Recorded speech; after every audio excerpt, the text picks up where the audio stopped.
Hey guys, whoa, those are the first words I've spoken this morning. Hello guys, welcome to another live show, another live She Knows Arsenal. Make sure you guys are liking the video and subscribing to the channel and getting into the comments and letting me know what you guys think about this most recent Arsenal transfer news. This is breaking news off of the back of like maybe the last hour or so. Context around why I'm awake is I have a group chat that has some Arsenal fans in it, and I was kind of in and out of sleep, and it started going off, and I was like, this is either good news or bad news. And so I looked at it and I was like, oh, we put in a bid for someone, Sesko, let's go. And it was Norgaard. And so I'm like, oh, well, I'm awake now, so I might as well go live about this. But just for those of you guys who are like, what's going on? David Ornstein was actually Fabrizio and David Ornstein. I'll read Fabrizio first. Arsenal submitted a proposal worth 11 million euros for Christian Norgaard, as Mats Willast reports. When I think that's probably like a Norwegian outlet. Negotiations are ongoing as Brentford want more and talks continue. Norgaard wants to join Arsenal. Then David Ornstein doubled down. Arsenal exploring a deal for Christian Norgaard from Brentford. The proposal for the 31-year-old midfielder is 11 million euros and awaiting Brentford's reply. Denmark international. Oh, sorry, not Norwegian. I'm sorry. He's a Dane. Sorry, it was a Danish outlet. My bad. Denmark international contracted until 2027, but keen among the options amid potential Partey exit. So here we are. I think, listen, I think there's like two or three schools of thought here, and I'll say some of them and then how I think. Some of the players that we're looking at now or we've already we're in talks to sign, like another example would be Kepa, are not players that we went into the window thinking we're going to come in, so obviously once it feels like you're about to sign a player, you want to see the good in a player. If we had said 12 months ago that you're not going to sign anyone, you're not going to sign Juan Garcia, but in 12 months you're going to sign Kepa, I do think that we would have been upset, and now fast forward, there's two Premier League standard players that are going to be backups, essentially, that are Premier League proven, but are probably not the players that we initially thought we were going to get in those positions. I don't think that many people anticipated Partey leaving. I think most of the, reporting around it was that they expect him to stay or re-sign or whatever. And then we were meant to go get Juan Garcia. So now things have changed. And obviously, when you're about to sign a player, you want to see the positive in it. But some people could also, they don't see the positive at all. So you have people that are like, he's a bum, blah, blah, blah. And then people that are maybe rewriting history on Norgaard. He's not somebody that I'm unfamiliar with. Like, I watch a lot of Brentford because I like Thomas Frank and I really liked Mbomo. So I'm like, I'm gonna have to watch these players play. And plus, I really like Brentford and just in general. He's a really, really good player. Is he world class? No. Is he life-changing? No. But is he really good? Yeah, and probably more underrated. I would say he's more underrated than anything else. He's older.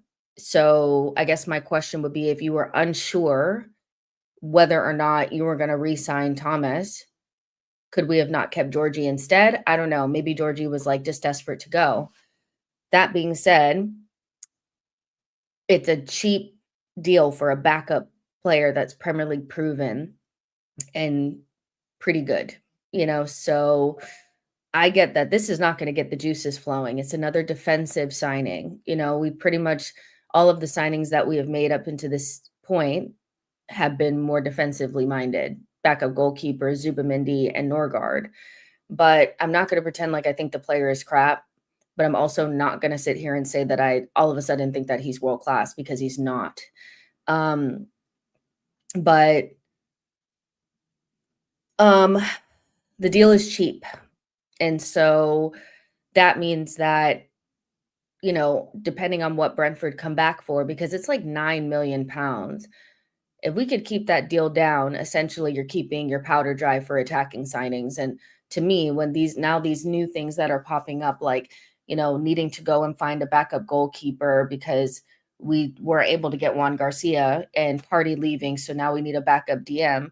Those deals need to be cheap because they weren't originally a part of the plan. We were meant to go out and get Juan Garcia, and so that was going to be a bigger outlay, so we want to keep it as cheap as possible. 5 million for Kepa, and let's hope it stays around like 11 or 12 for Norgaard is good business for backups.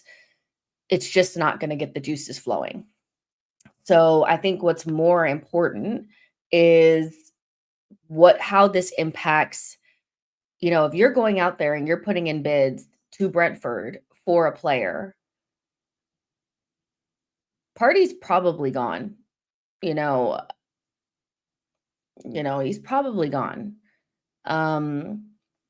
So I think that's another element that's making people panic about this, because if you're somebody who feels like we needed to keep him, this is not what you want to hear. But we've spoken about this ad nauseum, and I just feel like at this stage, if he's being offered, now there's different reports. There's reports that we've offered him less and he wants more, or we've offered him the same and he wants more. The reality is there's a contract in front of him and he doesn't want to sign it. And I'm sure we're not offering him pennies. So he doesn't want to stay at Arsenal enough, in my opinion. And so, he's not the type that's like, whatever you put in front of me, sign. He also did an interview the other day saying that the only reason why he came to Arsenal was because basically they couldn't, like, his agent and him could not extort a certain amount of money from Atletico for him to stay. And so he ended up coming to Arsenal with that release clause. And so I think the narrative around this guy wanting to stay is more money driven. And so, I get that you have to do what you want to do, but he doesn't want to stay. Not that bad. And so if our backup DM, we need a backup, because Zubamendi was always going to start, which is what I was saying. People thought I was lying. And I'm like, well, you don't chase Zubamendi for 2 years and still start Partey. Like, they're not about to share time. His contract or not, like them not bumping up his pay, is a reflection of what his status in the team would be. And so I would love for Norgaard to be on some low ass fucking wages. Let's reset. We had Georgie on £120,000 per week and Thomas on £250,000 a week or something like that. Maybe it was like £200,000 a week, but he was one of our highest earners. Let's reset that. Zuby, put him on whatever, and Norgaard, put him on pennies, and let's just move on, because the wages that we're going to need, because you're not relieving the wages from Jesus. So there's not a lot of wages to go around. You're going to be bumping up Saliba and Saka. You've already bumped up Gabriel. So somebody's wages needs to go down, or, you need to rebalance the squad a little bit. Your backup DM being on £200,000 a week was kind of like, didn't make sense anyway. So you guys know I'm kind of okay with him going. As long as this deal doesn't get out of control, as long as it's not super expensive. And then we put the money forward for attackers, which is still yet to be seen. The whole idea of this and keeping these deals small has to be because the money is going to go forward. And one thing I do like about Berta so far is that these deals have been cheap. Edu in the past hasn't been able to get these deals done for particularly cheap enough, and the wages have been out of control. So keep Kepa's wages down, keep Norgaard's wages down, keep the fees minimal so that whatever money we do have can be spread, up front. But it's just not the type of signing that people are going to be excited about. And I understand that. And there's 100% panic on the timeline. And I get it. I just, I don't I don't have the capacity to be panicked about a backup DM. Um, you know, but the other thing I would say is that if I had had my druthers, I would have preferred to go for a younger player. So, yeah. Social Joint says, "Damn, this some squad depthing.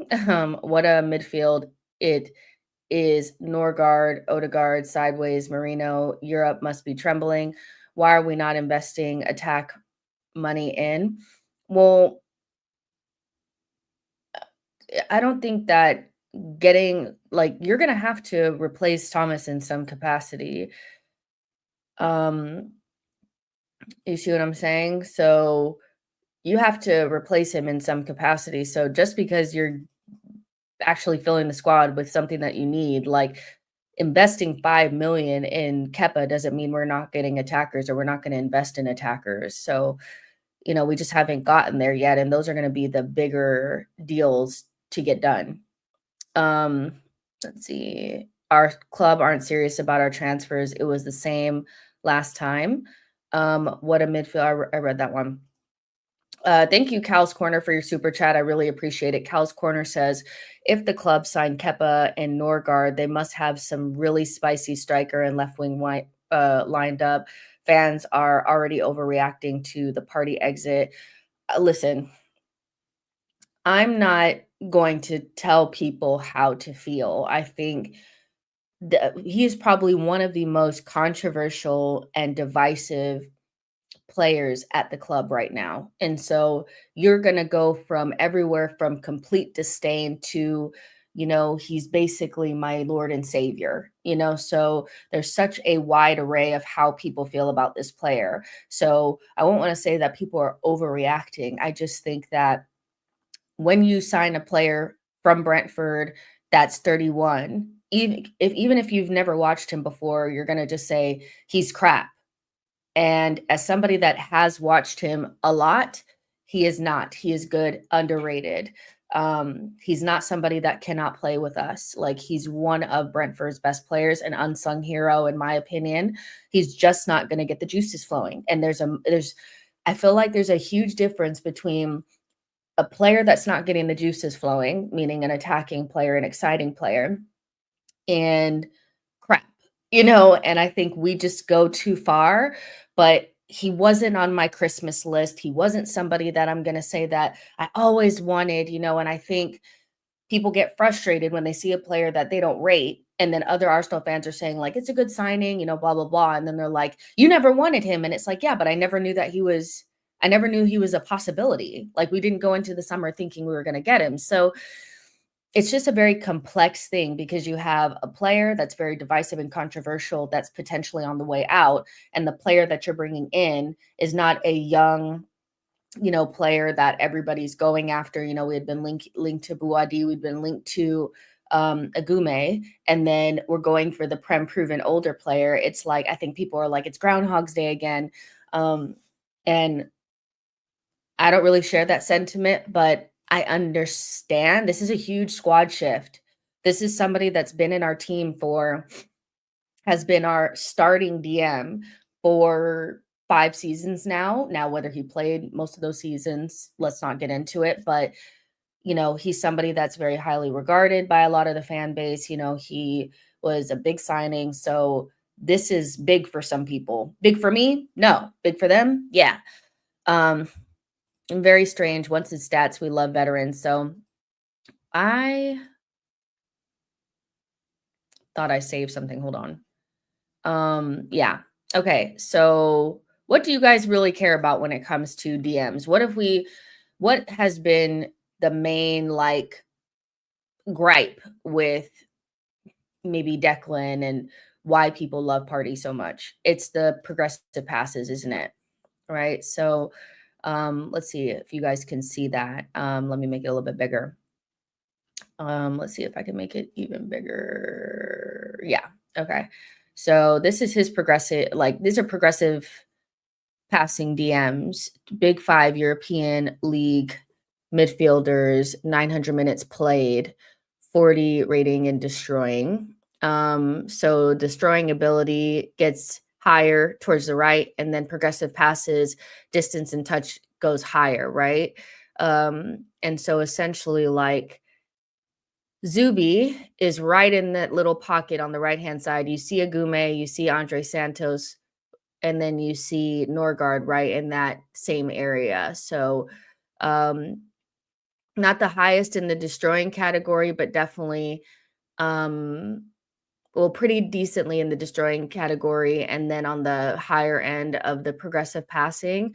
So he probably has like the perfect balance. I mean, idealistically, maybe with the Lucien Agume, Sevilla were trying to get as much money as they possibly could because they owed Inter. Like Inter had like a 40% sell on or something like that. So it was never going to be 20 million euros, which is what was originally reported. If they wanted 20 million euros and they were going to have to give 40% of that up, then it was probably going to cost double than that. And I don't think Arsenal wanted to invest in that. So they wanted to get somebody that has similar qualities to Zubimendi, similar qualities to a younger player that they probably couldn't get. And Christian Norgaard is Premier League proven and it's going to cost fucking pennies. So he's right in that same neighborhood. And that, that kind of, like that good balance between being able to break up play, but also damn, why am I hungry? Also being able to pass the ball forward, because we need to make sure our defensive mid is creating from the base of midfield. That's where we're at. So let me pull up his FB ref as well. Make sure you guys are liking the video, subscribing to the channel. I'm going to get back into super chats in just a minute. Let's see. I don't know why I got like starving right now. It's just so strange. All right. So I'm going to make me bigger or that bigger and me smaller. All right. So why is it like this? Why do they have so many fucking ads? Like, can you be off? Okay. So, all right. So the tackles, the interceptions, blocks, clearances, aerials are very high. A lot of green bars where the defensive stats lie, right? He actually has quite a few touches the attacking penalty area. I don't know if that's set pieces or what. And then, like I said, like he's in the like almost 60th percentile for progressive passes, but that's not like horrendous. But Brentford have to defend a lot more than us, but so we know he can defend and he's pretty good at it. He's a tall guy, I feel. He's what, 6'6" something. And he scored 5 goals and got 4 assists. So, he's another, I think, threat on set pieces. So, he has all the elements of an Arteta midfielder for sure. So again, he's a good player. He's just not sexy. It's just not sexy. That's pretty much all it is. So yeah, but scores quite a few goals, got quite a few assists. I want to say that those are set pieces that he scored. He can defend. He's top for defensive actions and all that kind of stuff. And he has that right balance between destroying and progressive passes. And he's in the same neighborhood as Zubimendi in that regard. So yeah, Base Kirby says Arteta only buying him because he has a name close to Odegaard. I'm not sure about that, but I hear you. Jokers can lead us to silverware such as Premier League title, FA Cup, Champions League, Carabao Cup. So they want to finalize 3 signings for early July and then focus on game-changing signings through the start of the season. I just think that these deals are easier to get done, and they're very much like, I just feel like the brief from Gary Jacob just was so clear on how what our expectations should be moving forward. Maybe not what we want, but what our expectations should be in terms of a timeline. They're not worried about getting these bigger deals done. They're not. They're not worried about getting the bigger deals done in June. They're okay with doing deals at the end of the summer. They, had listed out all the players that had come in July right before preseason. So if we do get Sesko in and or Gyökeres, it'll be right before preseason, which is in like 3 weeks, and Rodrigo, they're willing to wait. And that's a deal that's probably not going to get done until August. So I think when you put that into perspective, I'm a lot more, maybe not relaxed is not the right word, but I'm a little bit more like, all right, don't be holding your breath. It's not happening until way farther down the line. But these deals still need to get done. If Partey leaves, then you need to get a backup DM. So they're not just going to stop business and not get these things done because they want Arsenal fans to be happy about attacking signings. Like, they're not going to hide them or leave them to the end of the window. Because again, I told you that they're not like a read the room or like a, let's make sure we get these attacking signings in early to let the Arsenal fans know that we're serious. They're not going to do that. They're going to sign their backup goalkeeper. They're going to spend a lot of money on a defensive player. They're going to get their, cheap prem proven players in. And then later down the line, they'll get the bigger attacking signings done, hopefully. The old Arsenal would have re-signed Partey with bigger wages. I'm so happy he's gone. Without jumping for joy or anything like that, I do think that there's, that these are smarter deals to get done than the ones that we would have done in the past. We either would have been held hostage by Partey and his wage would have been prohibitive to us to get other things because we wouldn't have the wage, space for other things. He would have held us hostage, or we would have moved him on and not got anything in. I don't actually think that this is a signal that Berta doesn't know what he's doing. He just doesn't believe in these. They expect Zubamendi to play most games. Most teams do not swap their DM out. Even we haven't done it. We had Jorginho and Rice and Partey, and for the most part, Partey played there last season. When he wasn't available, Georgie played there, at that back end of the season. So your DM is not really a position that we need to be like, oh my gosh, Zubamendi, like we need to rest him. We need to swap him out. You don't spend all that money and also all that time on Zubamendi and not expect him to play almost every game next season. So your backup has to be an economical choice. It cannot be somebody sitting on high ass fucking wages. So again, Jorginho played about 700 minutes last season. Partey was fit, 700 minutes for Jorginho. You don't want to fill that spot with anything that's going to be prohibitive to the things that you want to get going forward. So I don't actually feel like this is a bad thing. I feel like if, like, let's say the reverse and we had gotten the striker already and the winger, and Zuby was in, and then these signings had come in, there'd be a lot less backlash. But I think what says is I think what it is this feels like a priority or the start of a bad window because people don't believe we're going to get the attacking signings done and we're bringing in these guys, right? So yeah. What are the odds of we finishing 8th? I don't know if our backup DM is going to mean that we finish 8th. Emmanuel says exactly. Rodri for Man City is a great example. I just don't think we think about it logically because we're emotional because the windows have not gone great. And that's fair enough. When windows have gone like shit, it's hard not to be emotional when you're emotionally attached to your club. So, like, he's not going to play a lot of minutes. Of course, you'd rather have, you know, two world-class players, but not even City have that, and Liverpool don't have that either. Their backup to Gravenberch is Endo, and he's not world-class in any capacity.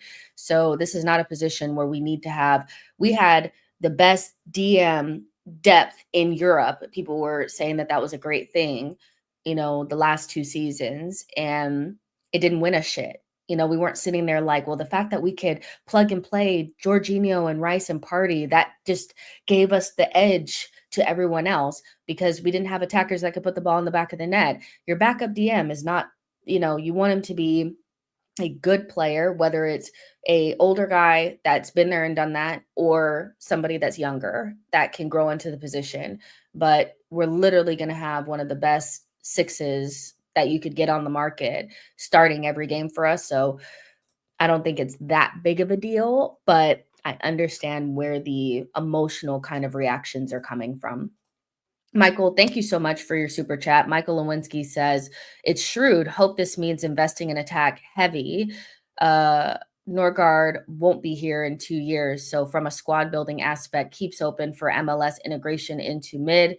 Maybe Hato comes in.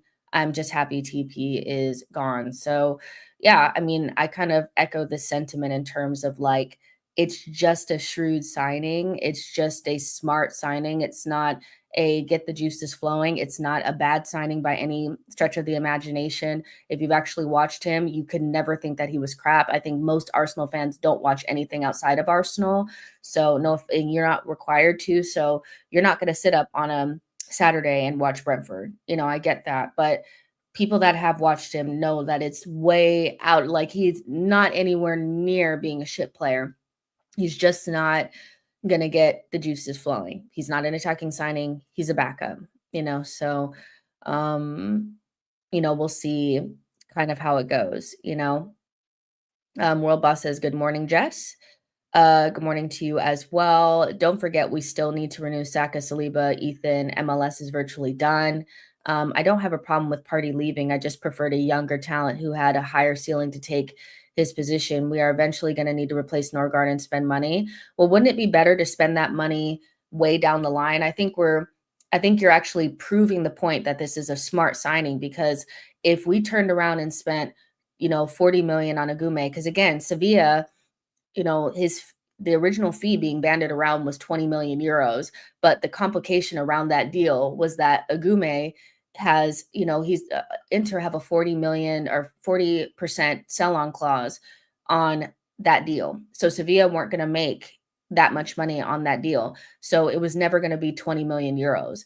You don't want to go into this window spending 40 million, 30, 40 million on a player that is good but not great, so because eventually that is going to eat into the attacking, pot. And we can't act like it doesn't. I think we have this thing where we think, oh, well, if you spend 40 million on this player, the money's just going to come from nowhere. It's not going to come from nowhere. It's going to be taken off of the attacking signing budget. And so it actually is smarter because, you're saying that you want a younger talent that has a higher ceiling. We're going to eventually need to replace Norgaard. Isn't it smarter to do it in 2 seasons rather than doing it now and potentially missing out on something else? Arsenal clearly want to bring in 3 attackers. And personally, I don't want to lose out on a right wing striker or a left wing, because we went and got Agume for 40 million to play 700 minutes behind Zubamendi. Like, that doesn't make sense to me. So to me, it doesn't make sense, like whatsoever at all.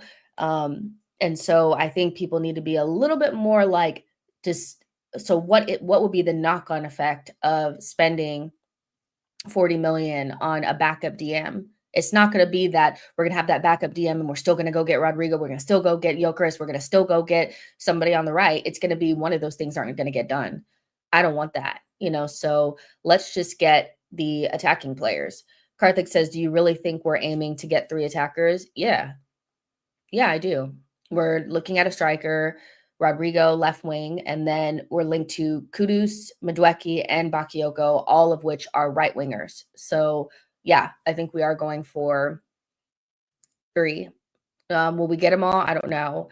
Kamal says, just respectfully disagree. We should invest in a young DM now so we can integrate him now rather than 2 seasons down the line. Top clubs recruit early, not late. I mean, but again, then you'll be upset when we end up not getting a good attacker or we end up having to settle for something that's way less because we can't afford to get Rodrigo, we can't afford to get Leao, we can't afford to get Sesko or Gyökeres.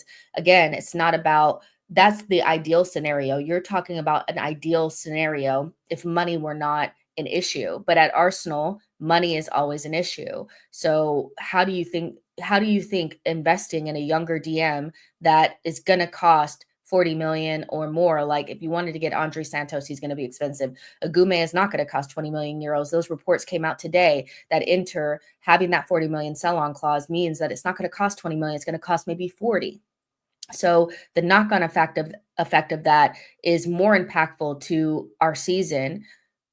Do you know what I mean? So this whole idea that smart clubs invest now, I get that, but they don't have to like do surgery on their front line. If we didn't have to get 3 attackers, then yeah, of course that makes sense, but we're not in an ideal scenario. We need to basically do surgery on our front line and also get a backup DM, get a backup goalkeeper, get another left back. Those signings need to be shrewd signings in order for us to get the other stuff done. You know, we spent 55 million on Zubi and we should have because he's a really, really good player. And if you don't understand why we need that player and why he's an upgrade, then I don't see it for you. I don't see it for you. I really, really don't. Like, you can't go another season with Partey as your starting DM. Doesn't work. Everybody wanted him. Liverpool, Real Madrid. You know, Xabi Hernandez says he's amazing. Xabi Alonso says he's amazing. Pep says he's amazing. Mikel says he's amazing. Liverpool wanted him. Yet, and still, Arsenal fans think they're smarter and that their opinion matters more because of a player that they don't ever watch and they don't know anything about. So if you're mad that we spent 55 million on one of the best DMs that you could possibly get on the market today that everybody and their mom wanted, then stay mad. Stay mad, you know? Fair. This means Wanieri is playing more minutes centrally and taking minutes off of Odegaard, but he has looked brilliant out wide. Cypher says selling players like Zinchenko, Lokanga, Vieira would raise money for a Gume type signing that won't affect attacking budget. I mean, how you're not going to get that much money for Vieira. Zinchenko is not really good. What is he going to make? Like, we're going to get 12 million for him. And I think also, like, we don't actually know what the money looks like in terms of what we still need to pay back. We're still amortizing certain things. So we don't actually know what these sales are actually going to. So just because you sell 40 million worth of signings, if you do sell that, doesn't necessarily mean that it's going to go to whatever we're doing right now. So I think if they could have swung Agume, they would. They were interested in Agume, but clearly they couldn't get him. So what I'm surmising for that is they wanted Agume, they were interested, but they didn't go for him and they went for a cheaper option. It's probably because they knew that it would impact the money from this summer window. Let's see. Endo was Liverpool's backup DM last year. Sometimes you have to bargain shop. Won't play more than 1,000 minutes, not that deep, especially when Rice can play DM. Just go get a winger, a 10 profile as a third forward. Cal, thank you so much for your super chat. Cal says, I need people to let me know how the Partey, Odegaard, Rice midfield performed last season. Oh yeah, least creative midfield in the league, dead last. Also, all of a sudden Partey is better than Zubi. Yeah, I mean, I'm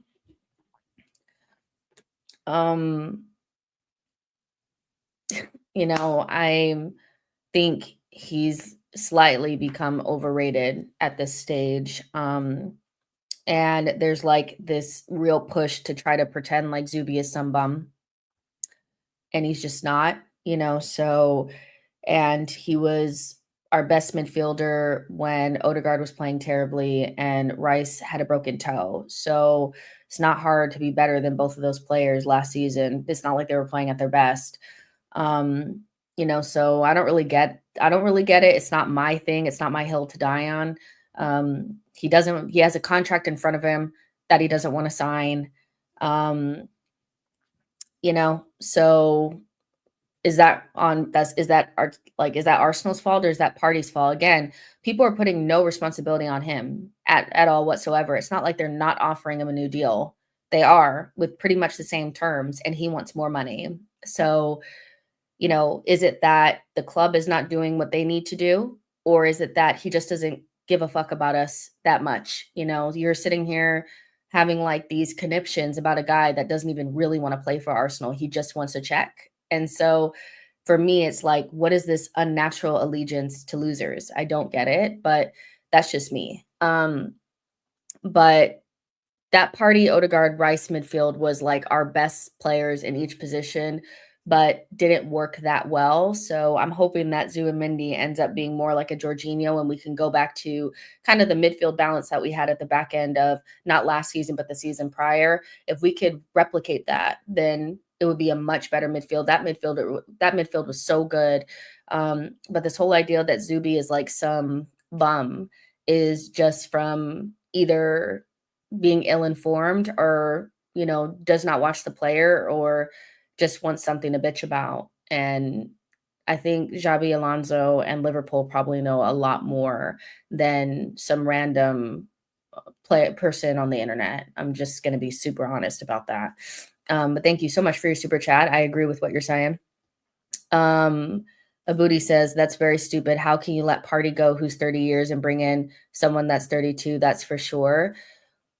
Well, I mean, Norgaard is 31, and I don't think Partey is 30, but maybe he is. Let's check. Maybe he is 30. Partey is 32. Yeah. Let's make sure that we do a simple fact check before we come in here saying nonsense. You're actually like the opposite. Norgaard is younger than Partey. Partey is 32. Probably missed the years where he got older because he wasn't actually playing for Arsenal. He was on the medical table. So maybe you thought that his years just kind of stopped like when he wasn't playing. And so he's still 30 because he probably owes us about 2 years of actual football. No, baby. He's actually the 32-year-old, and Norgaard is younger than him. But oh my gosh, that was actually really funny. I can't lie. Partey is only going to be available for half the season. Norgaard has a better injury record and is cheaper and probably has better running stats. That matters. I don't get the Zubi hate. I really don't either.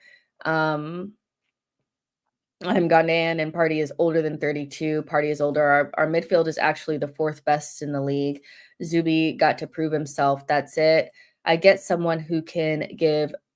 Partey gives. It's very difficult, and they are over because that guy gives you balance in the team. And not only that, he allows the team to play and he detects the play of the game. I mean, sure. Believe me, Partey won't be anywhere near Barcelona. They don't need him. Partey should move to Inter, Barca, or any other bigger club on a free transfer. Bye. And anybody who loves him more than they love the club can leave as well. I don't really care. I really don't. I feel this is like forced love for a player that doesn't even love you back. He doesn't love you enough to sign the team. He basically tried to extort money and said it on an interview, by the way, which was really stupid. He said that on an interview out of his own mouth, that the only reason why he didn't stay at Atletico is because Atletico would not give his agent 10% of the contract, resign or something like that. So he ended up coming to us instead. And now that it's time to sign a new deal, he's not willing to sign a deal that's at the same wages or around the same wages that he has right now. He wants more. And people are, he should go to a better club. Go with him. Go with him. Go with him. Off you pop. Go with him. Like, this is Arsenal. Like, it's Arsenal. Like, come on, this is not Party FC. Let's be honest. I actually think the November international break, Rice was better, but hey, what do I know? I mean, was our player of the season, and about let's say February, March, his performances were so good. And when it mattered, he didn't get a stupid yellow card, because he was brain dead, getting roped in by Rudiger of all people. Like, I'm not trying to hear it. I'm guessing it's being so early that you have concrete news on transfers. Partey had to leave. He's done his service. He can go to Barca Saudi. They will pay. Get rid. Damn, just say you don't like the guy. I mean, I don't need to, it's we're talking it's just nonsense. Like, if he leaves, I will not shed a tear. That's all I'm gonna say. So let's see. The players are only half the equation. The manager's tactics need to be looked at as well. We've spoken about that a lot. Um, Party should move to Inter. I read that one. But if you're concerned about where he's going because you want to make sure that, he goes to a great club and you want to tuck him in at night, make sure that he's warm and comfy in his nice bed. Make sure that, you can go with him. That's fine. Like, we'll be fine. Cal's Corner says, sorry for the spam, but this whole thing has shown me that people don't really want change. Everyone has standards for players, dislike. Okay, ran over. They want change as long as it's change against the players that they don't like. If it's, doesn't blink an eye if Jorginho leaves, would, pack somebody else's bag. But when it comes to their own players, even if their players are showing them that they actually don't give a fuck about the club or the team at all, or you as a fan, then, you know, I don't know what to tell them. It's want change as long as their players still stay in the team, and you're right. They don't really want change, but I don't know. But I definitely hear you. Let's see. I think Norgaard is a decent bit of business. However, as long as we buy a left wing and a quality striker, I'm fine with it. Agreed. Uh, let's see. We were linked to a 25 million deal for Garcia and bought Kepa for 5 million, linked to Agume for 20 million, and about to get Norgaard for 9. Berta actually saved us 32 million, two very good backups on a cheap. I kind of agree on that. I just don't understand why people want to spend more on these backups. It's just hubris. It's not about anything else. It's not Zuby hate. I'm just really confused why people are so convinced of a player that hasn't even put on the shirt for us yet. But I mean, but this is the thing. It's you can't say that it's not Zuby hate when you're actively writing him off before he even puts the shirt on. It goes both ways. Then you can't have an opinion. If they need to put on the shirt first to have an opinion, then your opinion also cannot be a negative one. So if people have a positive opinion on him, that's bad. But if you have a negative opinion on him and you're already basically writing him off before he even plays a game, that's just a double standard. So then we shouldn't have any opinions on Zuby at all, negative or positive. But that's not how it works, is it? Is I want to be able to say negative things about a player, write him off before he even puts on the shirt. But if I say that, well, Liverpool and Real Madrid want him, so he's probably good enough, that's not good enough. So yeah. Sociedad midfield will win us the league. I don't mind as long as incoming players, as long as we improve the squad. I don't mind any incoming players as long as we improve the squad.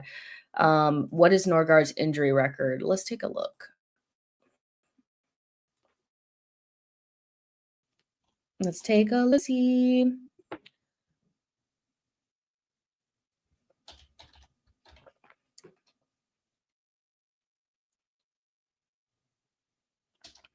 Whoa, I just had really crazy deja vu. Have you guys ever had deja vu before? I feel like I've done this already. That's crazy what I just felt right then. That's why I like glazed over. I was like, I've done this before. All right, let's see. Stats, injury history.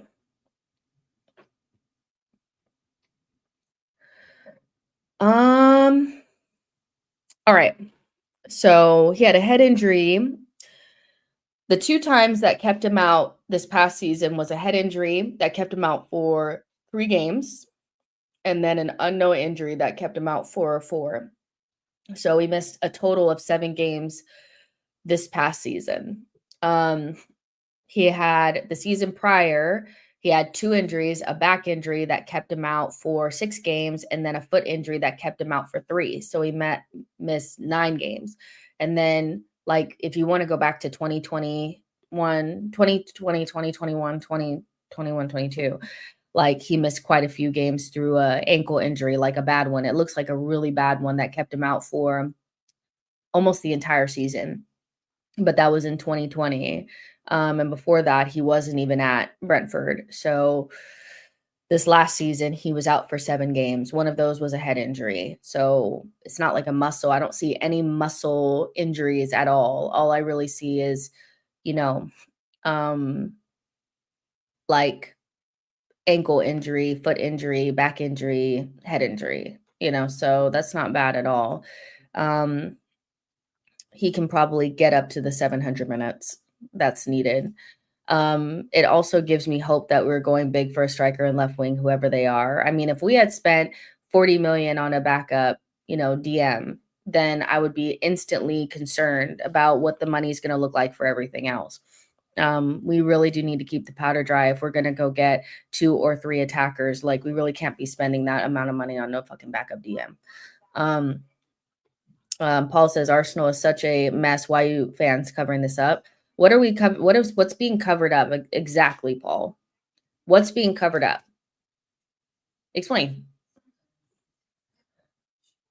Explain. I want to know. When you're saying Arsenal is such a mess, why are you fans covering this up? Buying a backup DM, who our last backup DM played 700 minutes, and not overspending on this player. Maximum, you're going to spend maybe like 12 to 15 on this player. Why is it a mess? What are we covering up exactly? I think some of you guys just say this shit for no reason. You guys actually not thinking about what you're saying. It's just all day hysteria about things that you don't need to have hysteria about. Brentford are not accepting 9 million. That's a disgraceful offer. Will be at least 15 million for a player with 2 years left on his deal. I don't know why would they expect more money for a player that shit though, Foxy? That doesn't make any sense. He's ass. Let's see. Samuel says, I think we gonna end up paying around 20 million. Arsenal is a mess, nothing new. This is not a mess. This is not a mess. Jess, who are the Standard FC gonna put the Kepa Norgaard signings on? You just know they put these on Mikel and not Berta. I just don't see them as prohibitive or some sort of thing. It doesn't make any sense. They're not backups, they're second options. But here's the thing, social joins, is you don't always get your number one target. Most teams do not. City didn't get Wirtz, but they didn't just sit there and do nothing. They went and got Turkey. Chelsea, we're not going to get Nico Williams. They turn around and got Jamie Gittins instead. Most teams don't get their number one choice. If it's a good player, they have to be prepared to move to the next thing. The problem is Arsenal are rarely ready to move to the next thing. And we're talking about backups. So a backup goalkeeper is not something that we need to be worried about. We didn't spend 30 million, 20 million or whatever it was on Juan Garcia. That was stupid to begin with. And with Norgaard, this is a backup DM. I could understand more in the January that we were meant to get Caicedo, that was definitely a second, third, fourth option to end up with Jorginho. But we're quite literally talking about, well, we were kind of interested in Agume, and now we're going for Norgaard. Hello? It's just not that deep. The new offer is something like 10 million plus 5 in add-ons. Good signing if it happens. Partey hardly had injuries before joining Arsenal, by the way, but he had injuries when he got here. So I don't know what to tell you.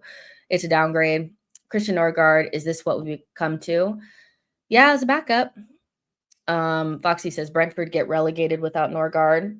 But if he's like shit, I don't understand why they would get relegated, Foxy. It doesn't make sense.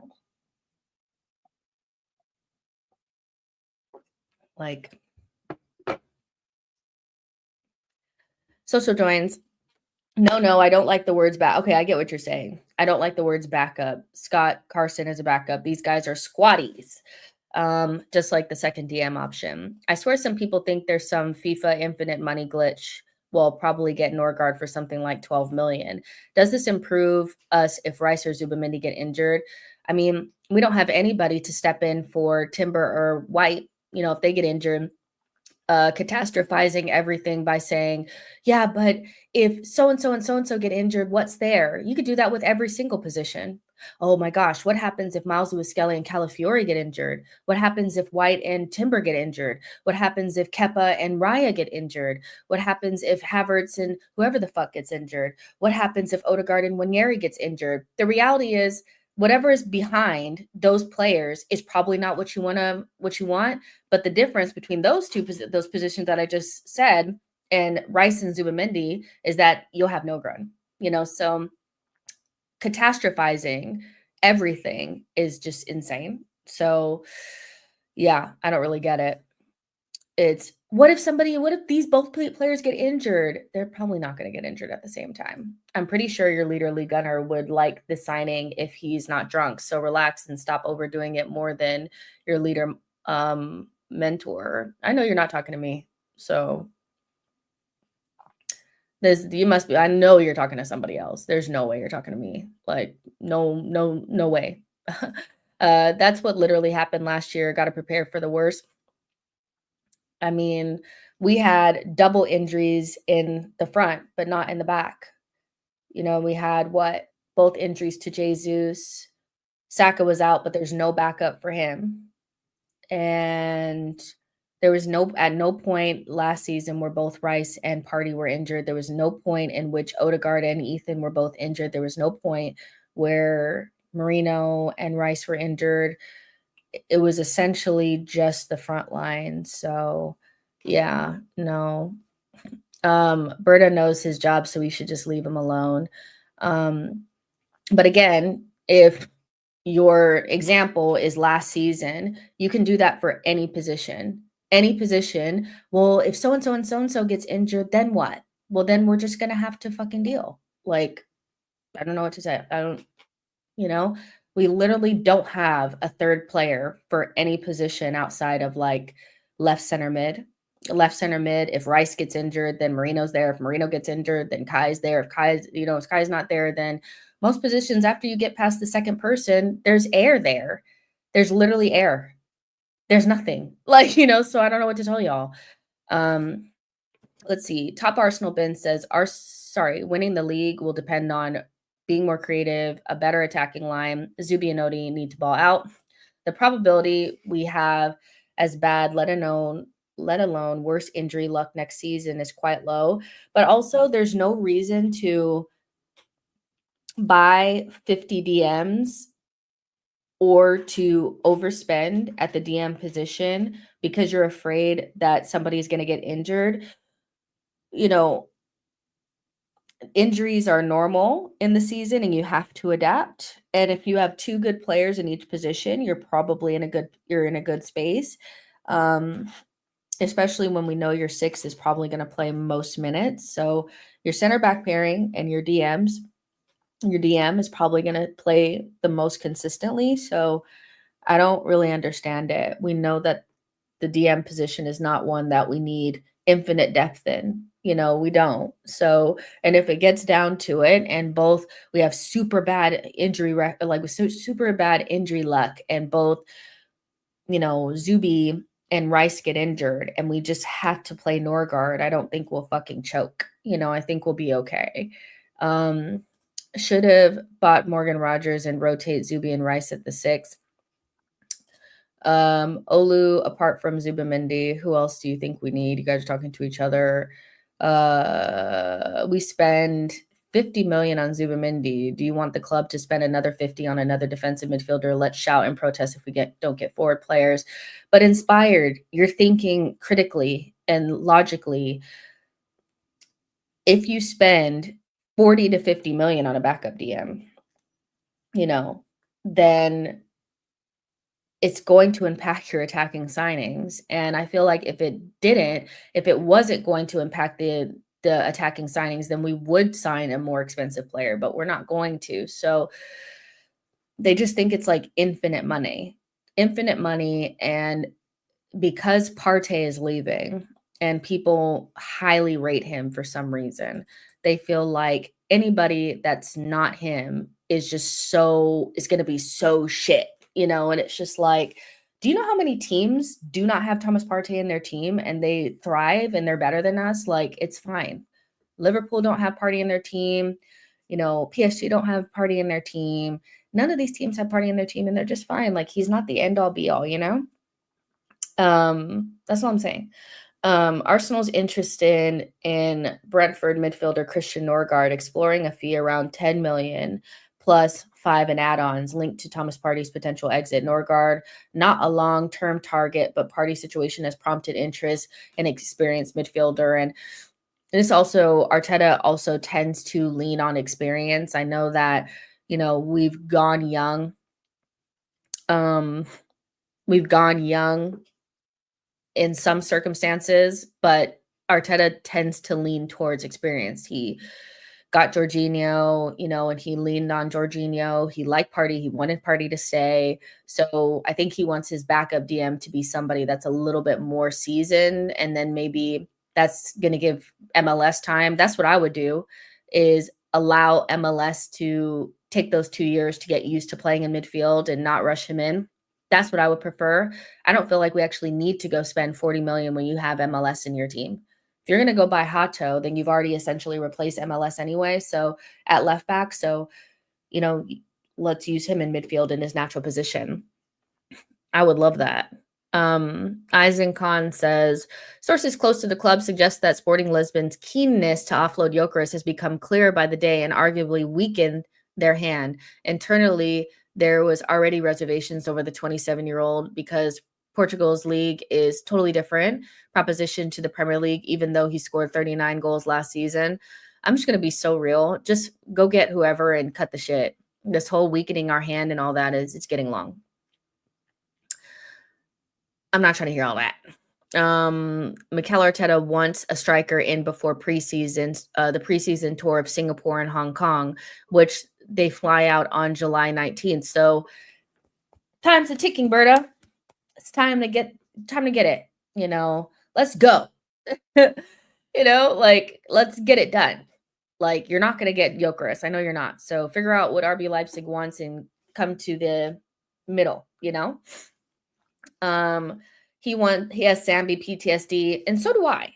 Like, let's be honest. I have some Sambi PTSD. He had an absolute nightmare against Manchester United and was one of the main reasons why Rashford just was wide open, like running off the shoulder, because Sambi did not close in midfield. He was nowhere to be found. He was lost. And I was just like, you can't do this against United. It's going to make me really not like you. I just can't do it. So yeah, I have Sambi PTSD as well. And I just think, Arteta showed his hand early days. Like, he used Willian until Willian, it was like he was going to get sacked. Like, we were in like 15th in December or something like that. And we couldn't win a game and he was still forcing Willian, so I think he prefers an older player, a more experienced player. And I don't necessarily feel like that's necessarily a bad thing, but if we do end up reinvesting in that position, it'll be within the next 1 to 2 seasons. And I'm kind of okay with that, because going into this summer window, I think you're lying to yourself if you said backup DM is important. We know what's important. The striker position, left wing, and maybe even another attacker. Backup DM is just not something to be, to me, like, upset about, but I kind of get it because it's not a sexy player. It's just, I don't know, man. Sambi, Fabio are examples of young foreign imports that needed development. Arteta will have to do better with Sesko. Gyökeres said He wants Arsenal. Why is Arsenal monkey game? Sign him. He's an efficient player. The wages we save on 5 can go directly to left wing. And if you want to sign Rodrigo, you're going to have to make him damn near your highest earner. So, yeah. Sambi is an okay player. He has to leave. This ain't the level for him. Low key, I think the women's team winning the UCL has pissed off a lot of fans who wouldn't normally be pissed off. I don't know if I agree with that. I don't know if it has anything to do with the women's team, because most Arsenal fans, we have a more engaged and, like one club mentality than most, but there are plenty of Arsenal fans that don't even pay attention to the women's team. I don't know if it's that. I just think that the season has left a poor taste in the mouth. I think the main reason why people are pissed is because of the last summer window. I think it's a direct reflection of feeling completely and utterly let down off of the back of a window that we just finished 2 points off of the top. And I think the way that those players played, I know that the beginning of the season was rough, but the way that they played from December or January to the end of the season, they genuinely fought to win. They really thought that they could win the Premier League, and they did it. And they needed a real pick-me-up. We really needed to, especially after the Euros. You cannot do what you did. I think it's that, and then doubling down in January. I don't even think it has anything to do with the women's team. I just genuinely feel like Arsenal fans are flabbergasted and the trust is so broken from the last 2 transfer windows. I don't think they could fathom that is how it ended. Because I'm not gonna lie, like in January, I had no hope because I was like, I ain't gonna sign nobody in January. I know this club. But last summer, oh baby, I was shocked. And I was mad from the beginning of that season. I was not locked in the way I wanted to be. I don't think it has anything to do with the women. I don't. I don't. It's the last 2 summer windows were atrocious. So it no. Uh, yeah. I'm still shocked. I'm still shocked. Like, it was like I was using words like, and I was like, is it too harsh to say that it was unprofessional and negligent? But I actually think that that's exactly what it was. Um, and I just think people, even like the most staunch defenders, couldn't defend that. And I think that's where actually like the vitriol is coming from, because they're afraid it's going to happen again. And you're traumatized. I really do feel like people are just worried that it's going to happen again. They didn't see instant signings coming in. There's kind of hemming and hawing with the striker. Like, it's a lot, and so I see the crashing out, you know.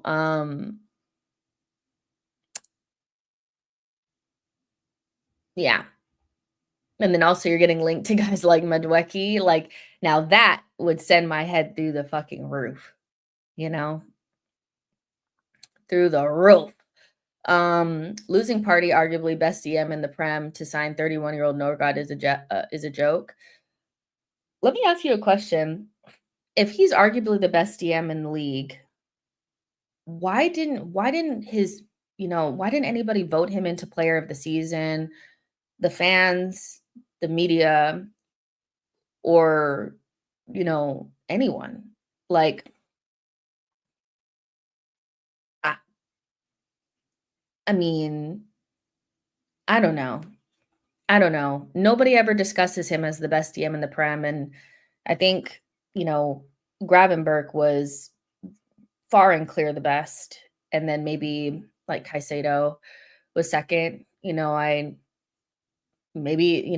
don't know, but for a player that's so good, there's never been a single moment where anybody has ever suggested that, one, he should go somewhere else to win trophies, because that's the first time we have a good player. The first thing people say is he's too good for us. I've never seen anybody say that before. He's never been voted into anything, not any sort of player awards, nothing, not one time, not after any season whatsoever. And his best season was the 22-23 season. It wasn't even this one. This season there was still peaks and troughs. So I don't know. I don't feel like it's arguably the best DM in the Prem. He had a decent season after not being available the whole season prior. I don't know. But also, yeah, I don't know. I've never really sat anywhere and heard other like rivals say that they want him or he should leave and go somewhere else or that he's been the best. So there's a reason why Declan Rice is in the official UCL team of the season and Partey wasn't. Um, Partey's off the field issues have clearly colored people's perception of him, rightly or wrongly. Partey was here for 5 years. What have Arsenal won since he has been here? The season we lost the league to Man City on the final day. Partey missed 31 games. And back to this, I mean, it has colored people's perception of him. That being said, when is the last time that like from a fan base perspective, yes, but from like an overall media, no, it hasn't. They act like it hasn't even happened, or it's not happening or whatever. And I mean, you can see them even trying to like edge Greenwood back into the picture as well. So, I think the fans definitely, have a different perception of him now, rightly or wrongly, like you said. But from a media perspective, yeah, I mean, they have no regard for anything that's happening off the pitch with any of these players because he is not the only player that's ever been accused of these things. And you've seen them in Ballon d'Or lists, you've seen them make PFA player of the season, you've seen them make UCL player of the season. So that's to me, that's not keeping people from, rating him at all. Partey gets booed everywhere he goes. We have to remove the stink. Whether he's innocent or guilty, it's his fault for putting himself in that situation. Got to be more careful. But you know what? Not even this, because I don't want to go down the rabbit hole because we've done this ad nauseum and it's not the nicest conversation to have. But at the end of the day, there's a contract in front of him that he's not signing. And, if he really wanted to be at Arsenal, then he would sign that contract. He's not being offered pennies. He's being offered the same, if not close to the same as what he's been on. He's on 250,000 pounds a week and he wants more, so he doesn't want to stay at Arsenal enough to sign a contract with Arsenal. And he's 32, for people that are like, oh my gosh, Norgaard's so old, Partey is older. And so he doesn't love you like that.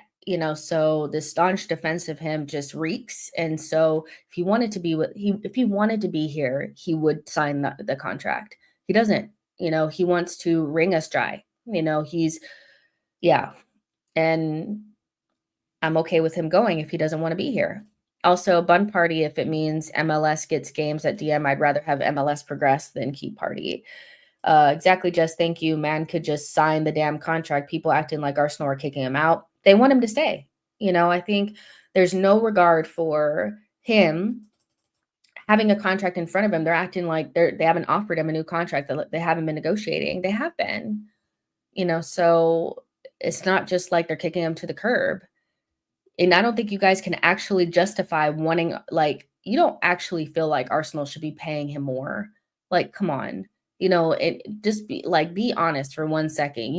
His last season does not warrant it. Probably like at the most warrants him staying at the same wages, but it doesn't warrant a pay bump. We didn't win shit, so no.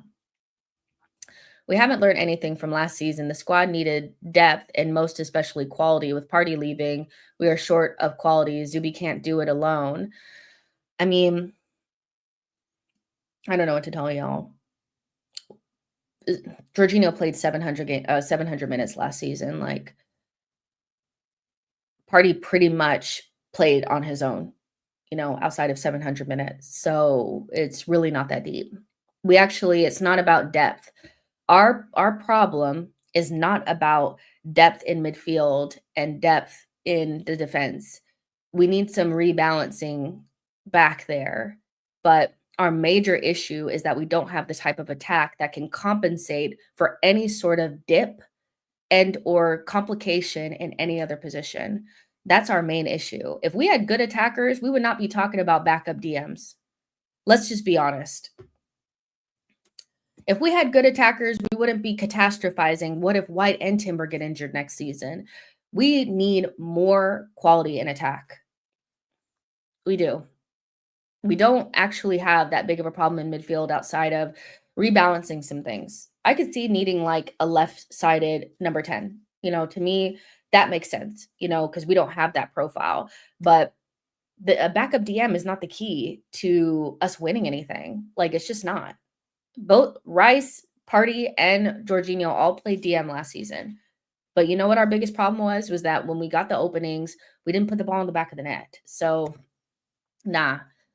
I feel like we could use some balancing in those positions. Like, I don't think we need 3 DMs, just need 2, a solid backup, and Zubimendi is more than good enough at DM when you have Rice and you have MLS.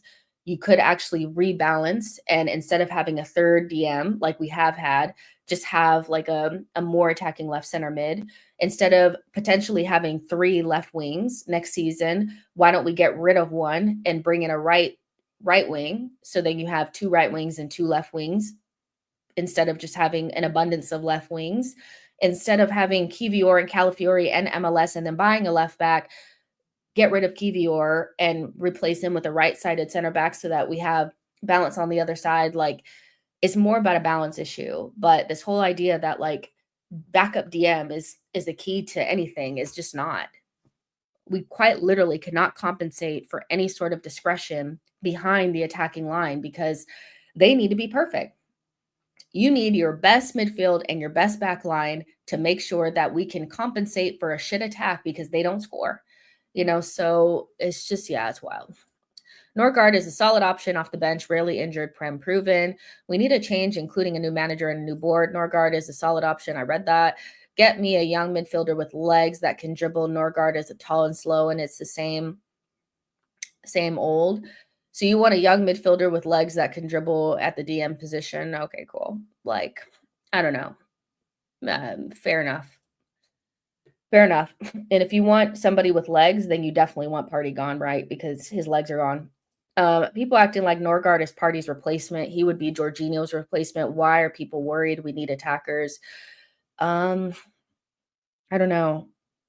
Because essentially they were, I think, like early on, which I thought was hilarious, people actually thought that Zubimendi was Jorginho's replacement. Oh dear. Oh dear. Oh dear. Oh dear. Oh dear.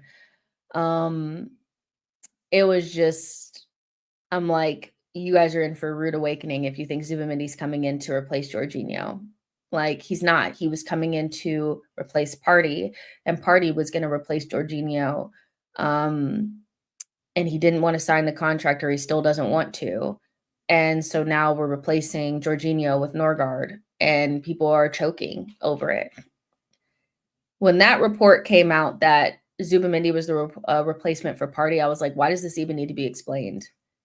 Why would you need that explained to you like a 5-year-old? Like, you don't buy Zubimendi for him to sit the bench.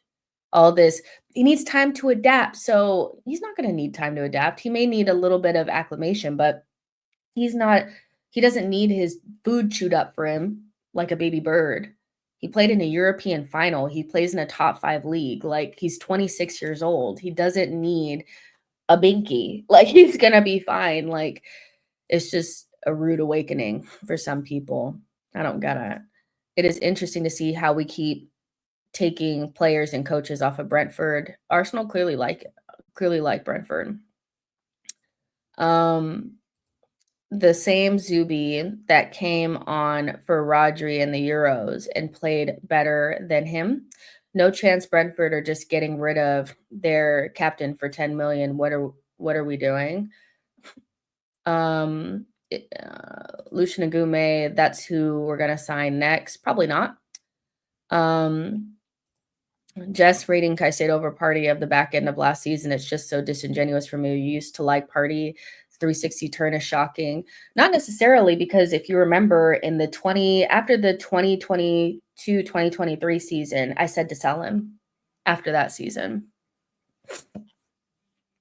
If you've been here for a while, then you would remember that I said that we should have got rid of him in that summer. And you guys were saying that you just can't get rid of him. You can't get rid of him. And from my perspective, he's so injury prone. This is even the off the field issues is enough for me not to want him around. And you guys could unfollow and unsubscribe if that's just too much for you to handle. But that in itself to me is like, get him out of here. But the constant injury issues, which again, then that next season, he was injured the entire time. Every time I say we should get rid of somebody, they get injured the very next season and it costs us. Do you remember that? Do you remember 2022-2023 season, that summer when we signed Declan Rice, I said we should get rid of Thomas Partey now. And you guys wanted to choke me. And then that next season, the 2023-2024 season, he was injured quite literally the entire season. Mind you, before the 2022-2023 season, he was injured almost the entire season. So that's all I'm saying. Like, it's not just about off the field stuff. That's enough for me. But he's injury prone. And the only time that he was fit was right before he got a contract extension or got offered one. And now he doesn't want to sign it because he wants more money. So I said, Jesus, we should have sold him last summer. He didn't get sold. And guess what? Now we can't sell him because he tore his ACL. Sometimes it's just players are not fit. They're not fit and they're never available when you need them to be. And he's one of those, but there was a time where I did think Thomas Partey was the best player, but at the same time, when you're injury prone, that doesn't mean anything because you're never available. And it doesn't mean anything for Jesus. You guys want Jesus dead. You want Tommy dead. But for some reason, this guy is different. And I don't really understand.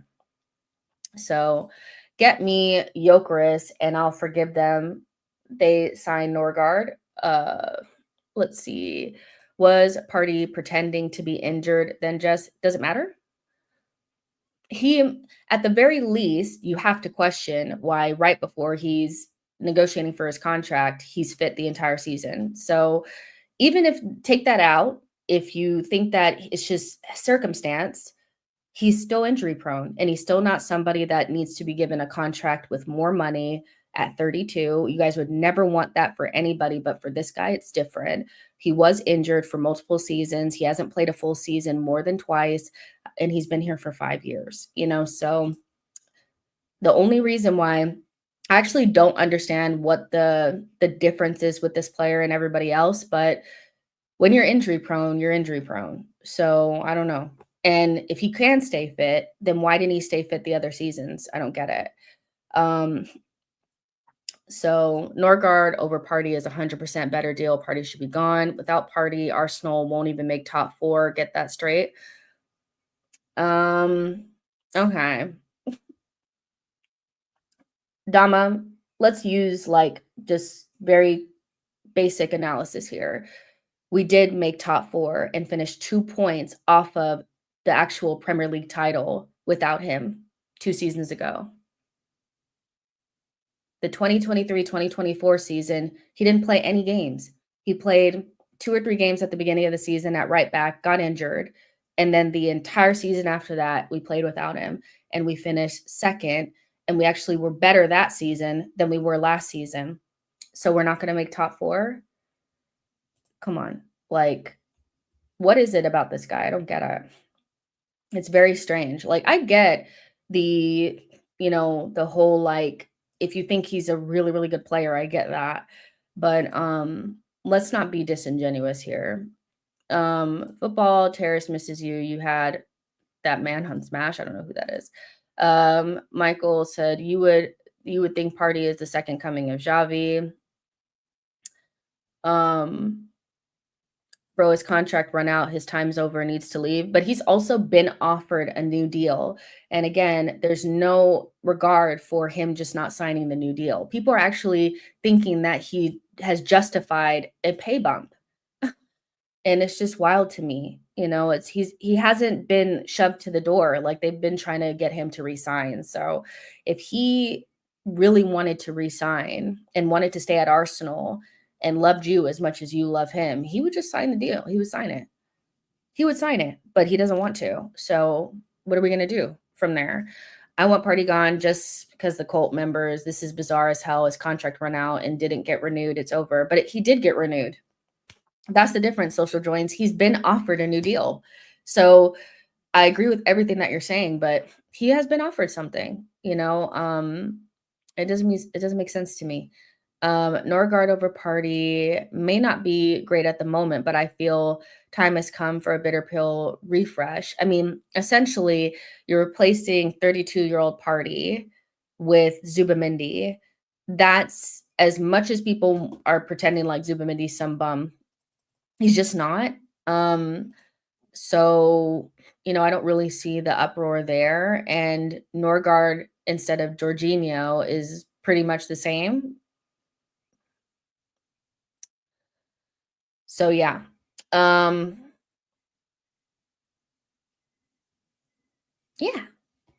Let's see. But yeah, back to Norgaard because it's devolved into Partygate again, and it is what it is. But good player, solid deal if you can keep it cheap. Replacing Jorginho, not that's basically who he's replacing, and it's not gonna cut into the attacking budget, which is what matters.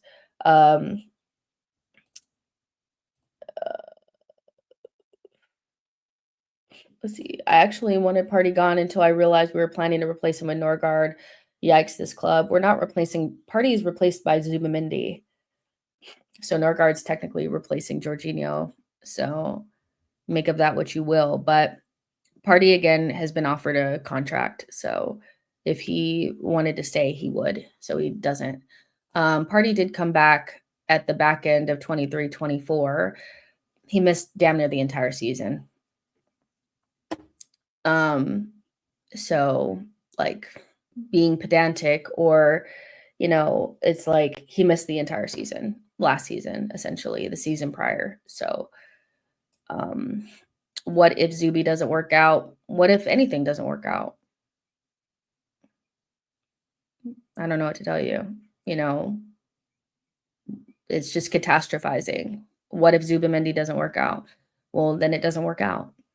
I don't know what to tell you. But what if Gyökeres doesn't work out?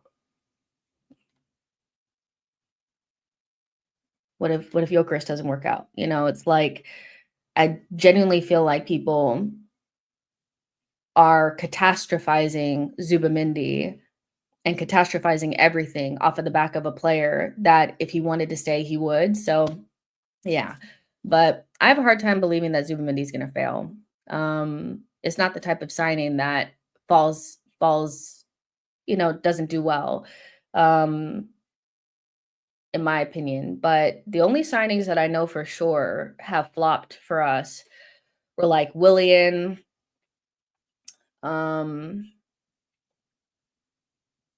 like a hard flop. It was like Willian, like Sambi maybe, Nuno. I'm really thinking. That's pretty much it. So in terms of like flopping and doesn't work out and want him out like tomorrow, it hasn't been that many, so Jorginho wasn't a flop. What is your definition of a flop? A flop is somebody that, I feel like is so under the level that we can't win with them. They stick out like a sore thumb. So Raheem Sterling, Willian, Jorginho was not a flop. Like, no, he just wasn't. So, yeah, no. But even if you say that, most of our Chelsea signings were attack signings anyway. So if all of Chelsea signings were attack-minded signings, so our defense-minded signings have pretty much always done well. Declan, you guys love Partey, so Partey was amazing. Timber, White, Saliba, Gabrielle. Well, not really Saliba, but Gabrielle, Raya. So actually, I mean, when you actually think about it, but David Luiz wasn't a flop, I don't think. I don't think David Luiz was a flop. I think Willian and Sterling were definitely flops where we won an FA Cup with David Luiz starting as our best center back at that time. So to me, that he wasn't a flop. He just wasn't so a flop just meant a bad purchase. So yeah, I mean, to me, it's like most of our defensive signings have actually done well, especially in recent times. So not really worried about if one thing that Arteta does know is how to sign a defensive minded player.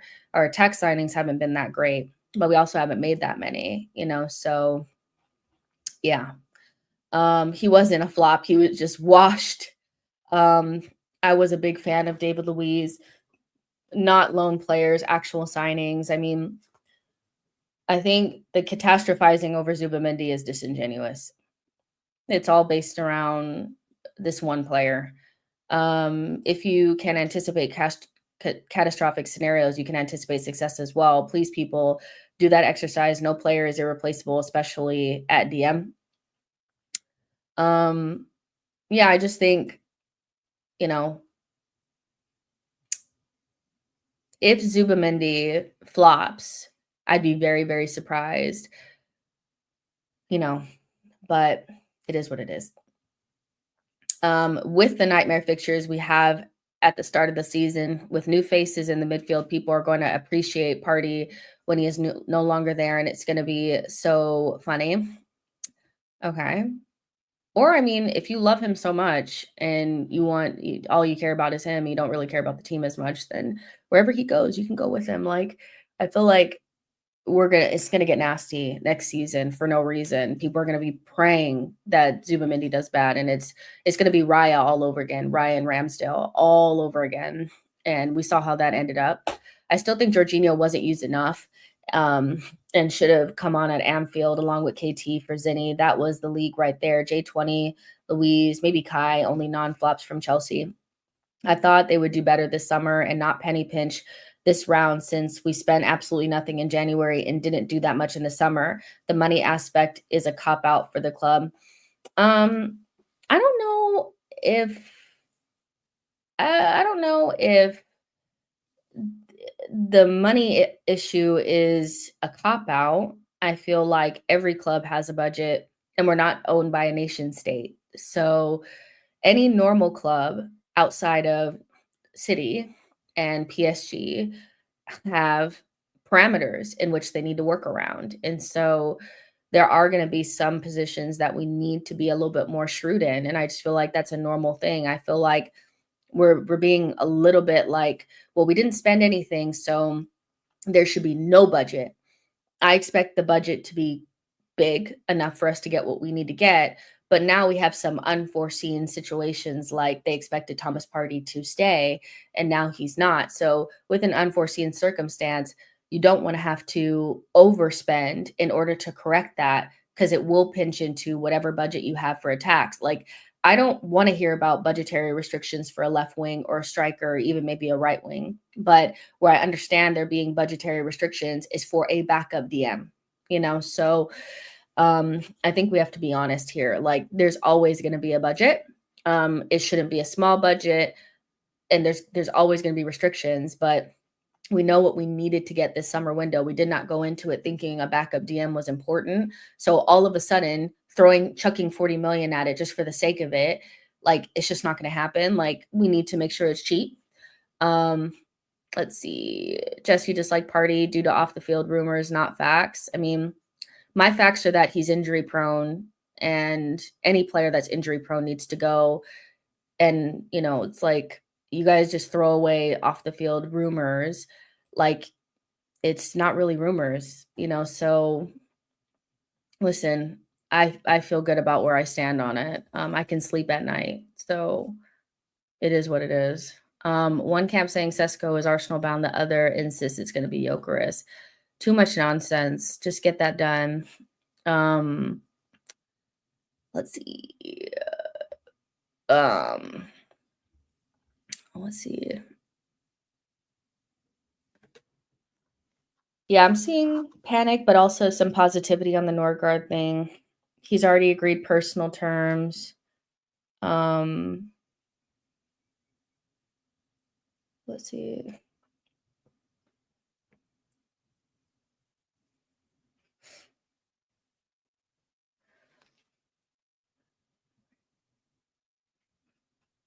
I'm just looking.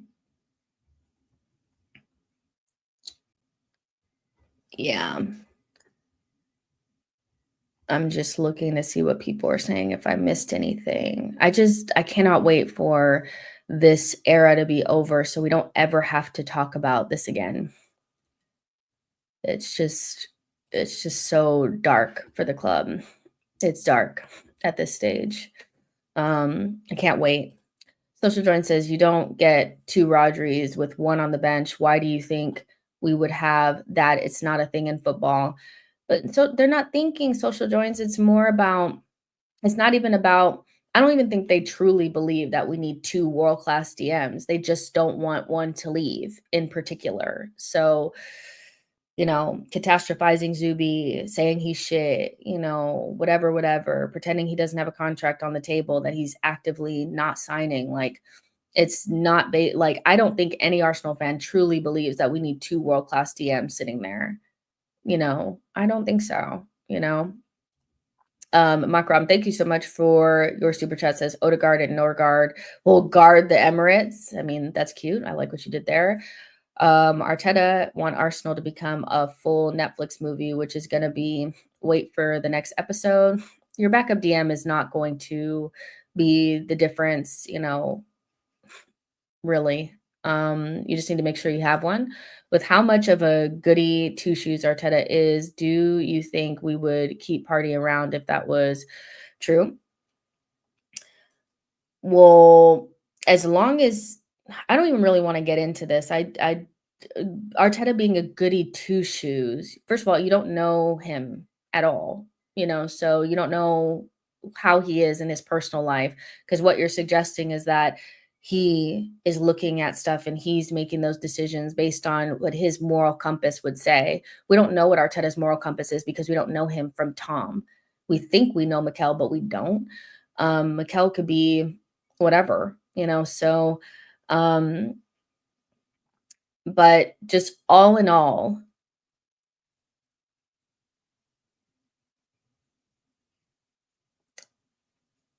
they're not gonna do anything while he's contracted at the club because he hasn't been charged. And the biggest difference between him and other people is that they had been charged. There's allegations, multiple, some that even came out this season. I know some of you guys ignore that, but it's not one girl, it's four. And it's been almost every single season since the first one, something has come out. So they couldn't do anything while the contract or like while he was under contract. If he's not being charged, then and maybe they don't think he's going to be. I don't know what they're actually thinking, but for them it's cheaper, and they get to keep their team better, by keeping him around, so they offer him the new deal. I just feel like if you read that, there was an article that came out maybe like 2 or 3 weeks ago that explained it perfectly, but there's just so much ambiguity and gray area around it that it creates a scenario where the clubs don't necessarily have to feel like they need to make any sort of moral standing. And that's fine, if that's how they want to be. I don't love it. That's not how I would do. But it's not about Arteta being a goody two shoes. It's just, at the end of the day, if you're a half good footballer and you're not being charged for something, then they don't feel like they need to make any decisions. So they're not going to. So, and that's fine. When it's done, and if he goes, it will be such a good day because unfortunately it has just become such a divisive and controversial thing within this fan base. And it'll be nice not to even have to think about it, not to have a player that's getting booed at every single ground. Like, you know, it's long. I honestly think we've been so starved of signings. Fans are freaking out over this and hyperfixating more than they should. Objectively, it's some shrewd bit of business, I think. It's just hard when you haven't we've been starved of signings, and so they just want the attacking signings to come in, and so for them, it just would be like if it was the opposite and we had gotten the attackers in already and then this was coming in, the reaction would be completely different. It's just the order in which it's going down, and then also all the anxiety around, are we gonna actually get the attackers? And really, the club have not earned the trust of the fans. They need to earn it back. So it's just going to get worse and worse by the day. So no, they're not going to be jumping for joy off of a signing of Christian Norgaard. They're just not going to, and they shouldn't expect that. But yeah. I do remember this actually because people are posting when Norgaard almost broke Gabrielle's leg. I do remember that. Like, there's like, if you Google Norgaard and Arsenal, there like some stuff come up from some like little tiff he had with us, and I was just like, it's so funny. And he scored against us too, but the furious dig Gabriel Martinelli aimed at Arsenal transfer target Christian Norgaard. Yeah, he busted them up. He busted Martinelli up. So yeah. Let's see. Should you be looking for backups or players that can give you your current 11 a run for their money? Well, certain positions, yes, but the DM position is just not one that his like backup, your backup DM and your backup goalkeeper don't need to push the current players. That's just, if everybody uses all these other teams as examples, they're like, well, look at what City is doing. Who's actually pushing Rodri? Who's pushing Rodri? Who's pushing Gravenberg? Who's pushing João Neves? They're not. The DM position is probably it's going to be one player that's going to play most games, but you probably want somebody pushing everybody else, your other midfielders. It could be more plug and play, your attackers, stuff like that. But you don't really need somebody to push. Like I saw, like Kepa's not going to push Raya. We don't need somebody to push Raya. Like, we don't need somebody to push Raya, and we don't need somebody to push Zubi. That makes sense. Was Jorginho pushing Partey? No. I didn't see anybody saying, well, we need to replace Jorginho with somebody better to push Partey. Like, no, we don't need a backup DM that's pushing the DM is just going to be what it is. Norgaard getting loads of game time, I'll tell you that. Not over Zubamendi. The prodigal son, Arteta's chased Zubamendi. Like, come on. He's not getting loads of playing time. Signing only 4 players won't be enough. We have a big problem of creativity in midfield. Both 8 and 10 need to create. Odegaard's out of form. Rice is not creative.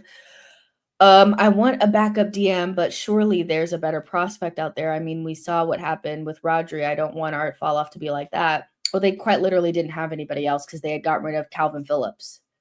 They didn't have another DM in their team. Not one. Kovacic is not a DM.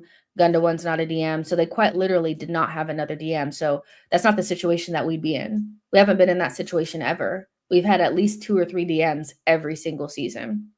Jorginho, Elneny, Partey, Partey, Rice, Jorginho, like, we're not in that situation.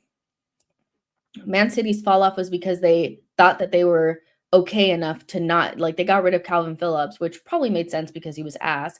But this is like not that same situation. Kepa and Norgaard are called Prem proven experience and reportedly cheap. There's little downside to these signings, although I'm not a fan of either player. Starting the season in the shadow spot is really what we need. Let them talk about a new City pool season. Again, this is what we need. Less pressure means a better shot. Jess, you have no idea. Don't compare Arsenal to City. Arsenal definitely needs competition in every wing, except anywhere plays. I mean, what do you mean I have no idea? Literally, they didn't have anybody other than Rodri. So I don't know what you mean. But your DM, like, Partey played almost the entire season last season, and nobody was saying that anybody needed to push him. This is new shit you guys are making up, pulling out of your ass. Cal says, I honestly believe if we sign Rodrigo, people are still going to complain about Partey. I worry about the Rodrigo situation will drag through the summer and we will end up with not great options if he doesn't join. We just justify anyone at this club, man. Not necessarily. But once they're signing, I mean, do we have to pretend like a player is not good just because they're not who we wanted? Like, what's the alternative scenario? Are we really going to try to pretend like Norgaard is some bum? Like, come on. Like, he's not. The only upside to Norgaard is that I don't have to worry about that Arsenal player is about to be arrested on international break. We'll wait until Jesus comes back from heaven, or Jesus come back from heaven, I guess. But I don't want someone to push Subi. I just want a better backup than Norgaard. Who? Like, who do you want to get? Can you name somebody? Also, that's not going to cost anything more than 15 million, because again, if they wanted Agume, but they didn't want to pay Agume money. So it must be the case that Berto wants to keep as much powder dry for the attacking signings. So what does that tell you about our budget? Is that it's not infinite. So who are we getting that's better than Norgaard, that is cheap and is going to play 700 minutes? So not somebody that's going to be wanting to start, like I'm just trying to understand who are these other options, because there's not really a lot out there,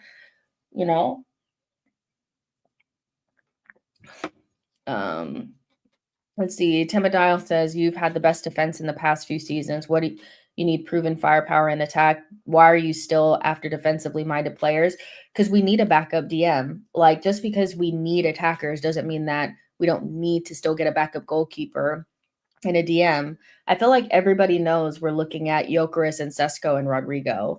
So it's not that we're not going for those players. It's just we haven't got those deals done yet. Soul says the last backup DM we had was very good. Arsenal fans should calm down. They didn't want Jorginho either, but all of a sudden, it needs to be better than Jorginho. But at the end of the season, nobody was saying we need to replace Jorginho with somebody better. This is what I'm saying. This is all new. This is all new shit.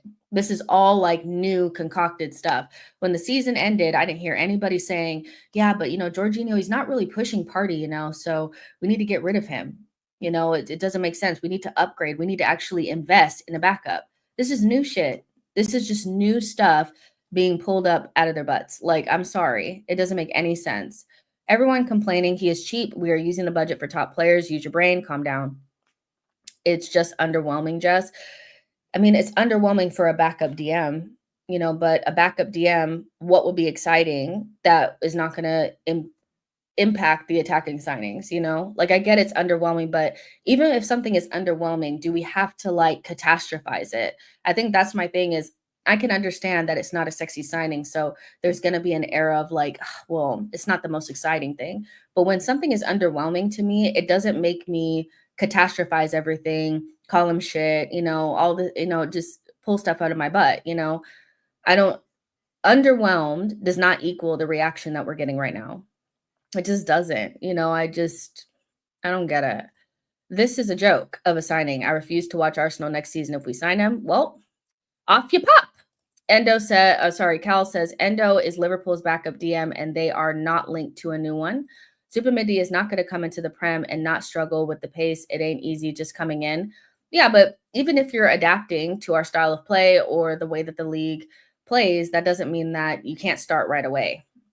I think that there's like this idea that even if you're getting up to speed, that means you're going to just lose games. That's not how it goes. What's going to make us lose games is if we don't have better attackers. If we don't have better attackers starting off in the next season, then we will struggle. But just because you're getting up to the league or getting up to this, the speed of the league doesn't mean that you're going to struggle. Case in point, I remember not last season, but the season prior, watching Newcastle on the first day of the season obliterate Aston Villa. I think they beat them like 6-0. You know who started that game? Tonali, first game of the season. Yeah, he was getting up to speed. Yeah, he didn't come from the Prem, and you don't even sit there and say that Serie A is the same pace because it's not. And they started him right away. So what's the problem? It's not a big deal. Like, I don't believe in Zubimendi not starting the beginning of the season first day. What are we easing him in for? The quicker he's in the games and in the throes of it, the quicker he'll be ready to go. But not being perfect on the first day of the season doesn't mean that you're not going to win games. And I think we're equating that like, oh, well, he's going to need to adapt. So that means that he's going to be shit. No, that's not what it's going to be. My ankle is on fire. Let's see.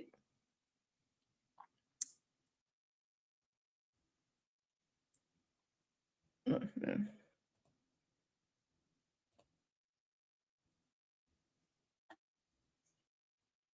I don't see an update on Norgaard. Unless it's come somewhere else. I don't see an update on it. How long ago was it? Yeah, I don't see an update. You won't see the best of him in his first season, but some men are acting like he's going to be banging the ball into his own net every game. And you probably maybe, it won't be his best season the first season, but there's just like a very like kind of like binary way of thinking things, like not perfect means crap, or adapting means, like you said, kicking the ball into your own net. And I'm just like, this is a professional that's played a European final and won it, and people think he's going to be chucking the ball into his own net. Huh? You know? Arsenal fans need to stop doubting Zubimendi. He is a top player, also helped Spain win the Euro, replace Rodri in the second half. People need to rewatch the final, Spain versus England. I mean, we watched games like the other day where he played against a good Portuguese side and a good France side, and he came out looking really, really good. So yeah, but never mind, should be Camavinga, Chouameni, Rodrigo, Leao, Isak, not Norgaard. Okay, so you're not even on this planet anymore, you know? You're not even on the planet that we're on right now. That makes a lot more sense. If you think that that's what our window should be, what are you gonna do? You're gonna go steal Chouameni in the dark of night from Real Madrid? They couldn't get Zubimendi, by the way. You don't even have Zubimendi in this list. Do you understand that Xabi Alonso wanted Zubimendi? A player that you don't even have in this list. He wanted Zubimendi, and guess what? Zubimendi would be starting over Chouameni. Chouameni would be kicked to the curb. So what are you going to do? Go with a hoodie on, to Chouameni's house and steal him in the middle of the night? What are you going to do? Do we have unlimited funds? Have we been sold to a Saudi? Because that's the only way you're getting this window. And even if we had the money, these players are not available. Do you know why Chouameni and Camavinga won't be available this summer? Is because they didn't get Zubi. A player that you probably don't want is the reason why these players are no longer available, will not be on the transfer market. I need you to, wherever you are, whatever planet you're inhabiting now, I need you to return to Earth. I understand wanting better players, but we should be having Camavinga, Chouameni, Rodrigo, Leao, and Isak. Nah, bro. I'm gonna need you to come back to Earth. Back onto Earth. You've got MLS. You don't need Camavinga, but none of our best none of our players are ever good enough. They're all shit.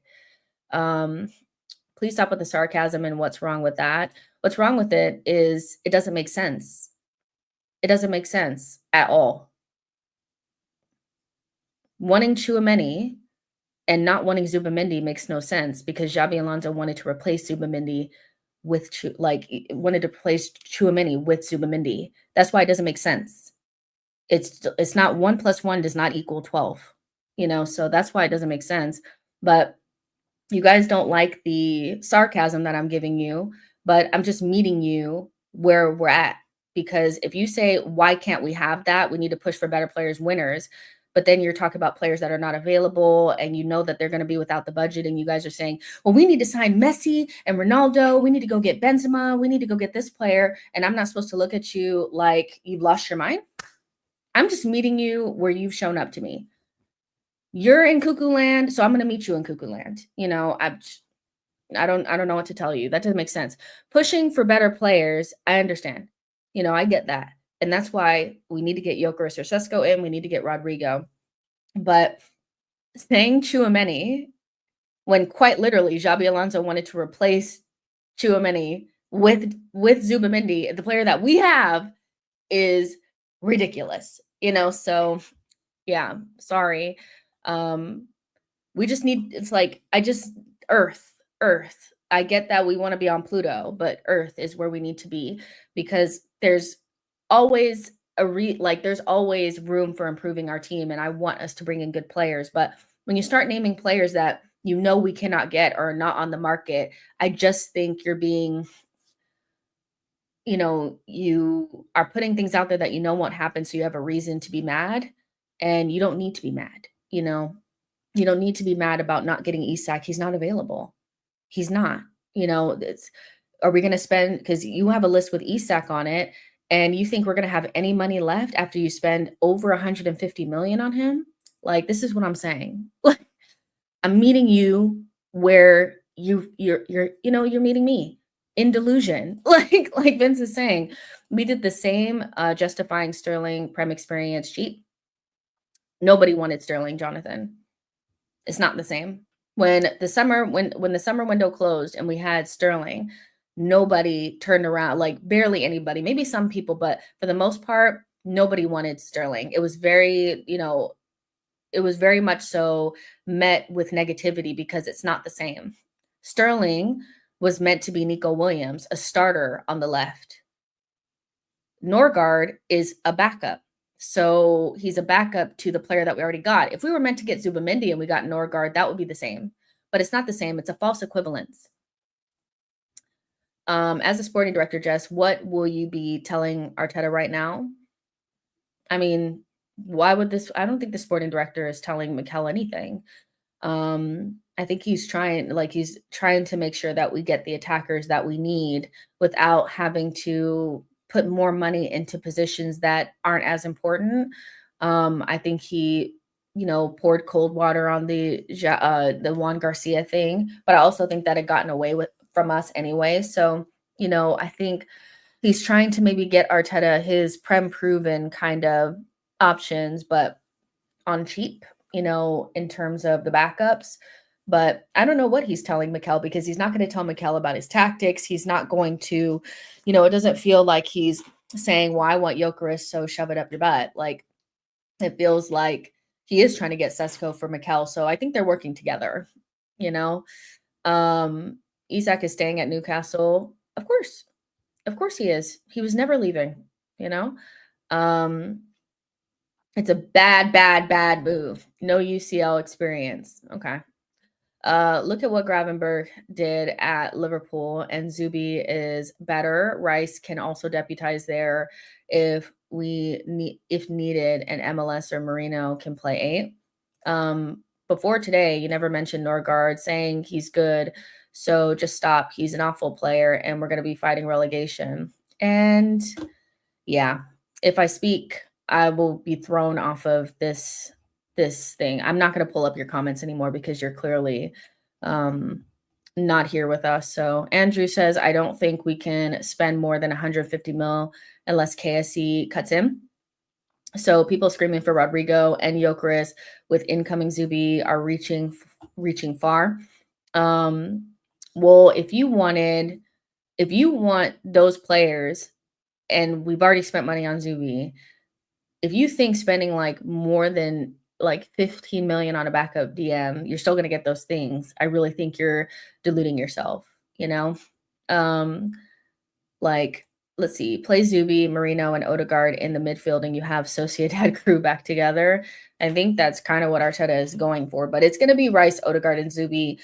Marino, it's tough because he was, I think, kind of disappointing a little bit in midfield, if I'm honest. Like, there were points where I was like, you look way better at striker than in midfield. So, I'm hoping that second season is a charm and he's gotten up to speed, but I think he's pretty much what he is. Like he's 28, 29 years old. So if there was ever a position to bring in somebody, it's left center mid, because even when Rice plays there and he plays like most games, Rice is going to be just fine there. But we play up against so many deep blocks, and the deep blocks make it so that you need maybe more technical players in those positions. And it's not that Declan Rice has no technical ability.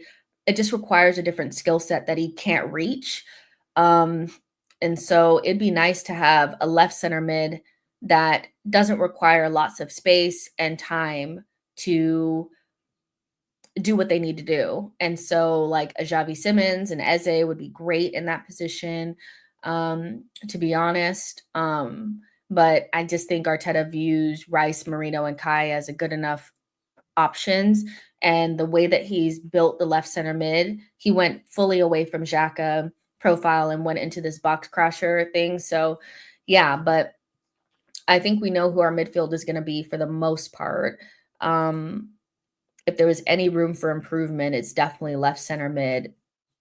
I'd love for there to be one less of Marino, Rice, and Kai, and for them to be one different type of player that's more of like a technical, creative midfielder profile. But, that doesn't have anything to do with me. Arteta's not listening to me. Jess, are you concerned that Zubi will be able to cope with the physicality of the Premier League at all? Not really. No, not really. I mean, he's not. I think people think he's like really small. He's not. He's like 5'11" or something like that. Just because you come from La Liga doesn't mean that you don't have any sort of physicality. Like, I don't know why we get it in our heads that anybody coming from another league is not going to be able to hang with the physicality. Do you know how many players in our team currently we have that are from La Liga, by the way? We have quite a few, so it'll probably be okay. I don't really see it being a problem. And RDM is not required to be a bruiser. They need to kind of be able to control tempo and dictate play from deep. So not necessarily. It's important to keep Norgaard wages low, though. If he gets his wages doubled, I'll be against the signing. Rice cannot unlock anything. He cannot play in the pocket, stop the cap. I don't know what to tell you, bro. You're not going to convince me that Rice is like some bum because you love Partey more. It looks like your days are numbered. So start pulling out the tissues now, because you're going to be crying in a couple of days when he doesn't sign that contract. It's always good signing until Zubimendi is injured, and you have to rely on Norgaard, and excuses are made on why Arsenal are trophyless. I mean, the only reason why getting to your backup choice in midfield, like, you should not be in a situation where if you have, let's say, Norgaard, Odegaard, and Rice, and your back line is pretty much the same. Let's say you don't have MLS. Let's say Calafiori is playing in there, your second option there, and you have Timber, the rest of your back line, and your attack. If you can't win games, it's probably because your attack is shit. I feel like we have to have our perfect scenario in midfield and the back, or we feel like it's going to fall apart. But that's because we don't have an attack that can overcompensate. If we're not going to lose the league because Norgaard's playing at the base of midfield for a couple games. We're not. Like, if we have, it's probably not because of that. Like, we had Kivior at the back, a player that nobody wanted to play. He was shit. Send him back to Italy. He played in some of our biggest games and we were fine. So this idea that Norgaard is such a bad player that if he plays, we're just going to lose everything is a total overreaction. And the main reason why we feel like we need to have our perfect settings is because our attack does not have the ability to overcompensate for any minute complication in any other position, because our fullbacks, our center backs, and all of our midfielders have to overextend themselves to be able to compensate for their lack of clinical finishing. Like, Norgaard is not going to be the reason why we don't win things. Like, come on. Like, ain't nobody ever said yeah, our backup DM capitulated our season. Like, no. Zuby got bullied by Casemiro this year at Old Trafford. Okay, sure. Before today, you never mentioned Norgaard, so why are you happy now? Because I don't have to mention players. We weren't linked to Timber. Are you okay? Like, I genuinely like, are you okay? If you don't mention a player, but we become linked with them and we get them, then you can't be excited about anything. We weren't linked to Timber before we got him. Like, what are you talking about? Like, so I didn't think we were gonna get Timber, so I shouldn't be excited when we sign him. Are you okay? Like, I think you need to seek help. Why are people always worried about physicality? Jorginho dominated midfield against Newcastle with Bruno and Joe Linton in the 2022-2023 season away game. Let's see. PL physicality equals bad unathletic fouling, not a good barometer for me. Dudes just hack you down in the Premier League. Well, the problem is they'll complain about not having the technical quality in midfield, but then they want to revert back to shin kickers because they're insecure about this whole Premier League physicality. Like, come on. Like, no. Let's see. QBR was decent backup. Let's see. Although I'm not happy, Partey might not renew. Norgaard is not bad at all. But I just feel like this whole notion of, but you didn't mention him before, so why are you happy, is not smart. Like, it's just not a rebuttal that makes any sense whatsoever, because sometimes we're not linked to players at all and it comes out of nowhere. And so if you didn't mention them before, we don't know exactly who we're going to get. So I just feel like you think you sound smart, but you really don't, and yeah, it kind of goes in that same category of, oh, well, Arteta won an FA Cup with Emery's players, but he hasn't won anything with his. So what? So what? It goes right in that category of so what? Like, you don't actually sound smart. You don't sound smart at all. You need to first ask how much room Arsenal can maneuver in this transfer window. I see them panicking once more where their other rivals are pretty much done with their summer shopping. We gonna use close to 150 million on 2 attackers. And we need to spend 150 million on 2 attackers. We need those attacking signings. So wanting an expensive backup DM is just brain dead. How physical was PSG? Still bopped us off the pitch though. But that's the thing, Cal. It's you're sitting here and you want shin kickers because the Premier League physicality, but we can't control games or break down blocks because we don't have enough technical quality. Unfortunately, some players don't have both. If you're a really physical player or a player that relies upon your physical abilities, you don't have to rely upon your technical ability as much because you can compensate with athleticism, right? Or if you're a technical player, you're not going to be able to become more physical overnight. So some players are just more diminutive or a little bit more, they're less physical. They don't rely on their physical capabilities. But like you said, that didn't stop PSG from bopping us. Like, I don't get this. Will he be able to cope with the Premier League? Like, I think PSG beat every Premier League side that they played up against. I think it'll be fine. We don't have to be some big brute. We have enough of those. Like, it's fine.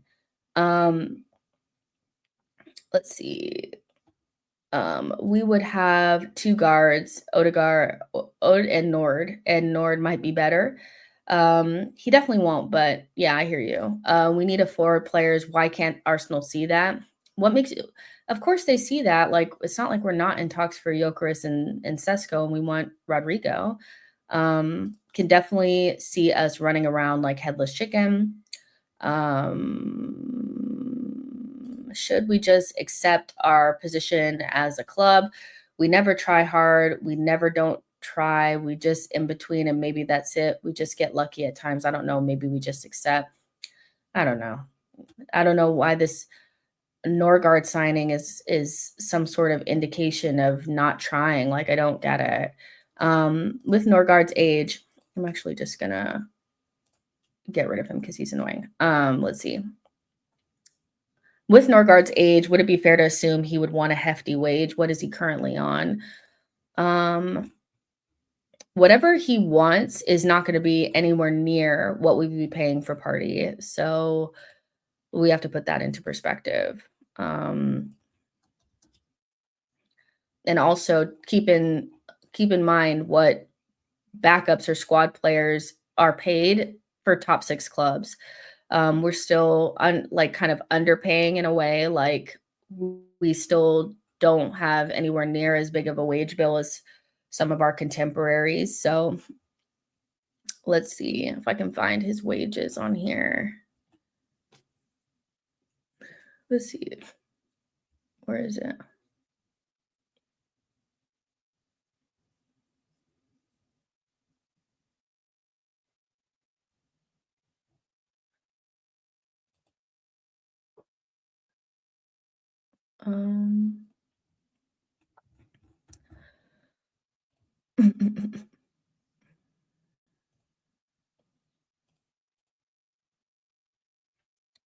Hold on. I'm trying to find his wages. Give me 2 seconds. Actually, it was probably on FB Ref, if I'm like not being stupid. He's on 40,000 pounds a week. Even if you double that, it's way lower than everyone else. So, you know, it's not a lot. Arteta will pay him 200,000 pounds a week to win nothing. Probably not. Let's not be ridiculous here. Why would he pay him 200,000 pounds a week? Come on. Like, let's be realistic.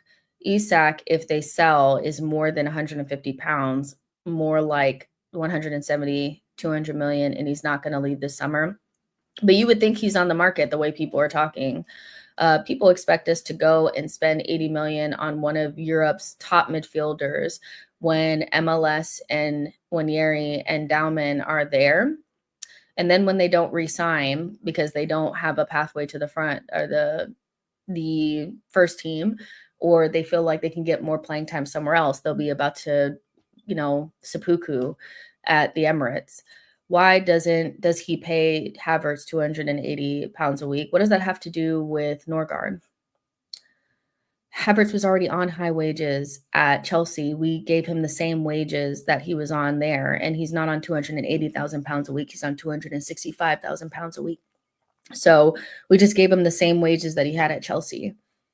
So again, I ask you, why would he put Norgaard on 200,000 pounds a week?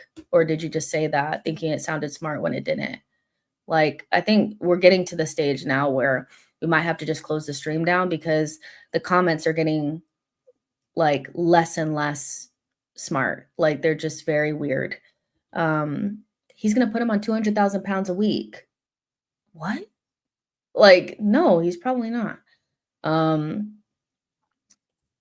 Let's see. Yeah, it's about time. Some people are just, it's too early in the morning for just absolute nonsense. I get that. At the most, the signing is underwhelming. I feel like that's as far as it could go, because I know that y'all haven't watched. So, yeah. And Norgaard has no bearing on whether or not Arsenal are going to get an attack mid. So, just replacing Jorginho with another midfielder kind of like him, it's just like the strangest thing. I don't really get it, but it is what it is. Talking about some bring in Camavinga. Okay. Right. Norgaard doesn't scare City or Liverpool, they will be laughing. Well, I don't know what to tell you about that. I don't know what to tell you. He's not, we bought Zubamendi already, Norgaard signing just makes so much sense, like Kepa, even if you don't necessarily like the players. This is what I'm saying. It's like, they're not going to be scared of him. Well, nobody, who's scared of somebody's backup DM? Don't worry, I'll wait. Who's scared of somebody's backup DM? And it's an underwhelming signing, but even if something is underwhelming, it doesn't warrant this level of just like overreaction, Let's see. A fit Tomiyasu laughing out loud. Yeah, I just think some of you guys just are on the wrong stream, are on the wrong side of the internet. there's other sides of the internet that love your type of nonsense, and that would be better for you to be at. Talking about some, I'm not going to watch next season if they don't. Well, don't watch then. I don't know what to tell you. Yeah, but are you scared? Like, what are their backup center backs or their backup DMs? Which backup DM are you scared of? Quickly. What backup DM are you scared of? Quickly. You're not. So again, not smart. Norgaard is a very good player and he is creative. I always liked him. The only thing is I wish he was 27, 28. Norgaard wages are apparently around 90 K per week. By who? Because that's not what it says on FB Ref. They would have to be really wrong. I guess these players were scared of Calvin Phillips. This is what I'm saying. Are you scared of somebody's backup DM? Like, be real for 5 seconds. Like, I do think that any signing outside, like no signing that we make is going to be good enough. Like you can already get that sense that even if we sign Rodrigo, it won't be good enough. Even if we sign Sesko or Jokeris, it won't be good enough because it's I just it won't be good enough. We're in that stage now of everything, nothing is good enough. So as you didn't sign Isak. So let's see. I'm scared because we haven't won a trophy in 5 years and Spurs won a trophy last season. But that doesn't have anything to do with whether you're scared of a backup DM. That's the thing. It's like now you're going into it like a different conversation. And the reality is you're overreacting. And now you're trying, like, just say you want to see big signings come in because you want to win something. But it's not like Norgaard is going to keep us from getting big signings done. In fact, the signing makes it easier for us to get big signings done because he's not going to cost that much. This is exactly why we need Jokeris and Rodrigo. I'm not mad about Norgaard, but we need statement signings for real. And where's Zubi already? I mean, Zubi is signed, so I don't think we have to worry about it, but they're not going to announce it probably until July. People will not care if we sign Norgaard, if we sign a great striker and a great left wing and even a backup for Saka. And if we don't sign those players, then I hear it. But at this point, it's like backup, like DM, like that's what we're upset about. Like, come on. Like, I'm not saying that it's not underwhelming, but it is. Tottenham won a trophy in a competition we were overqualified for. If we get Jokeris or Rodrigo, they will shut the hell up until January, and then it will be the same all over again. They still won't, though. I don't really think that. I think we're at that stage now because, City and Liverpool have gotten their signings. No matter what we get, won't be good enough. I mean, the total disregard for Zubimendi is already shows me that it's like, yeah, but he's not that good. It's like, oh, okay. Comba says, sign Norgaard, no problem, but keep Partey. If Partey goes, it's a big, big problem. We'll call him because he won't sign the contract. The only reason why we get Norgaard is because Partey doesn't want to sign the contract. So if you can call him and let him know that he needs to sign the contract, maybe he will, but Arsenal are not getting rid of Partey. I think that needs to be understood. They're not getting rid of Partey. He's not signing a new deal. So he's being offered one and he's not signing it. So it's on him. He does not want to stay enough, so Norgaard signing is okay as long as we also make statement signings to show the existing players that we're ambitious and mean business. And I'm 100% there. I feel like this is pretty much the end all be all. Is the Norgaard signing is either underwhelming or it's shrewd. I think it goes in between those two things, underwhelming or shrewd. It's not a sexy signing, but it's also not a bad signing, and it's going to collapse our entire season. Like, I feel like either of those reactions are probably a little bit too much.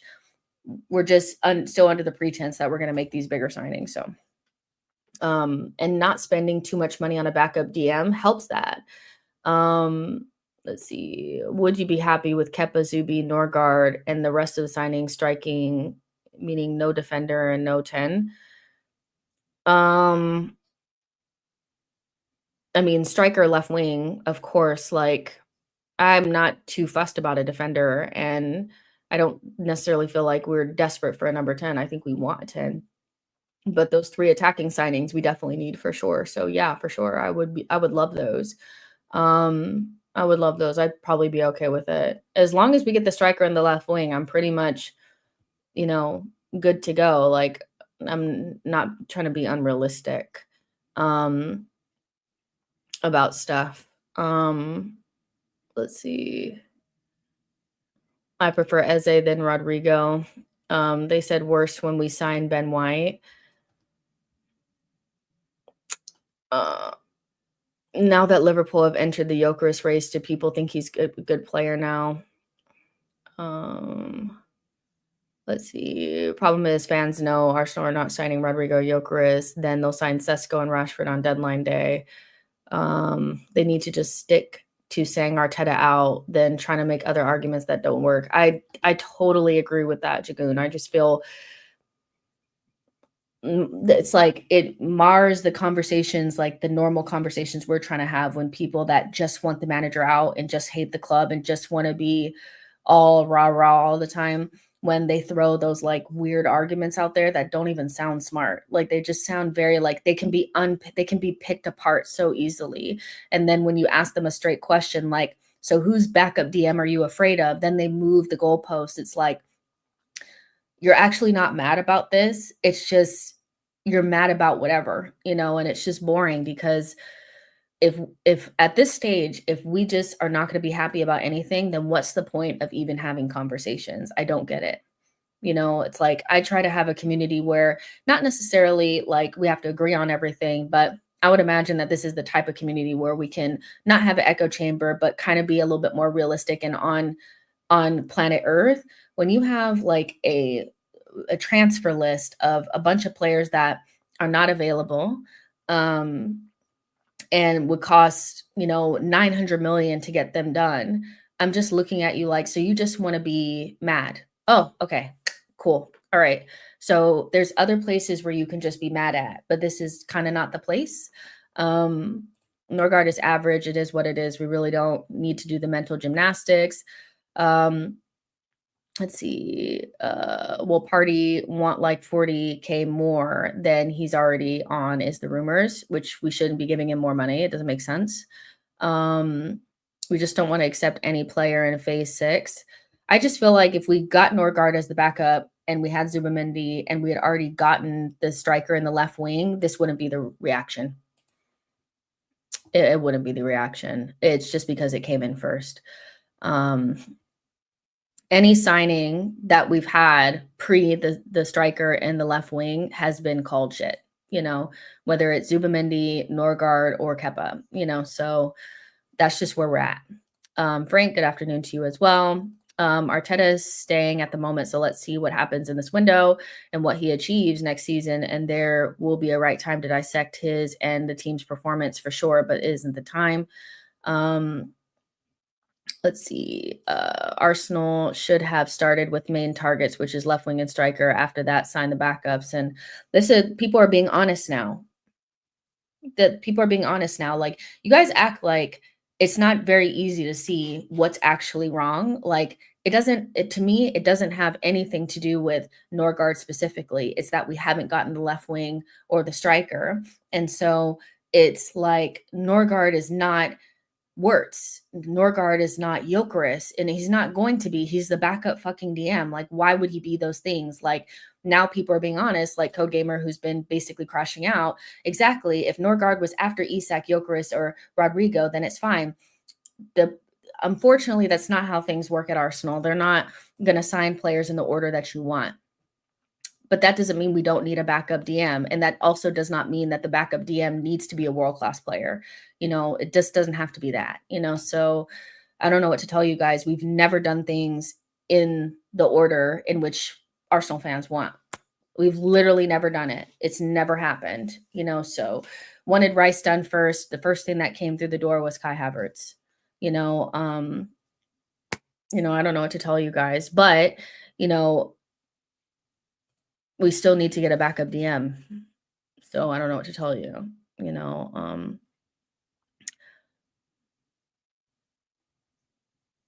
Hand of Arsenal has just confirmed that Thomas Partey will leave Arsenal Football Club. It's done. He said, an honor working with you, Fabrizio. It's done. Thomas Partey is set to leave as a free agent at the end of the month. Story from last week. He's done. Oh my God, it's over. Oh, wow, it's really over.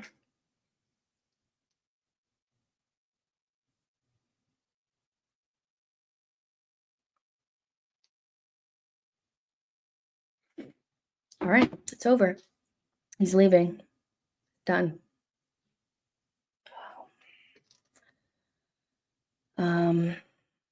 And just to be clear, he was offered a deal and he didn't answer. He didn't sign it. Give me 2 seconds, okay? Okay. But yeah. All right, guys.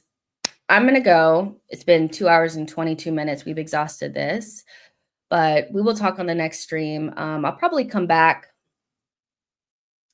in like 4 hours. So we'll talk then. Hopefully it's calmed down a little bit, but yeah, it's over. I'll talk to you guys in the next one. Like and subscribe on your way out. Bye, y'all.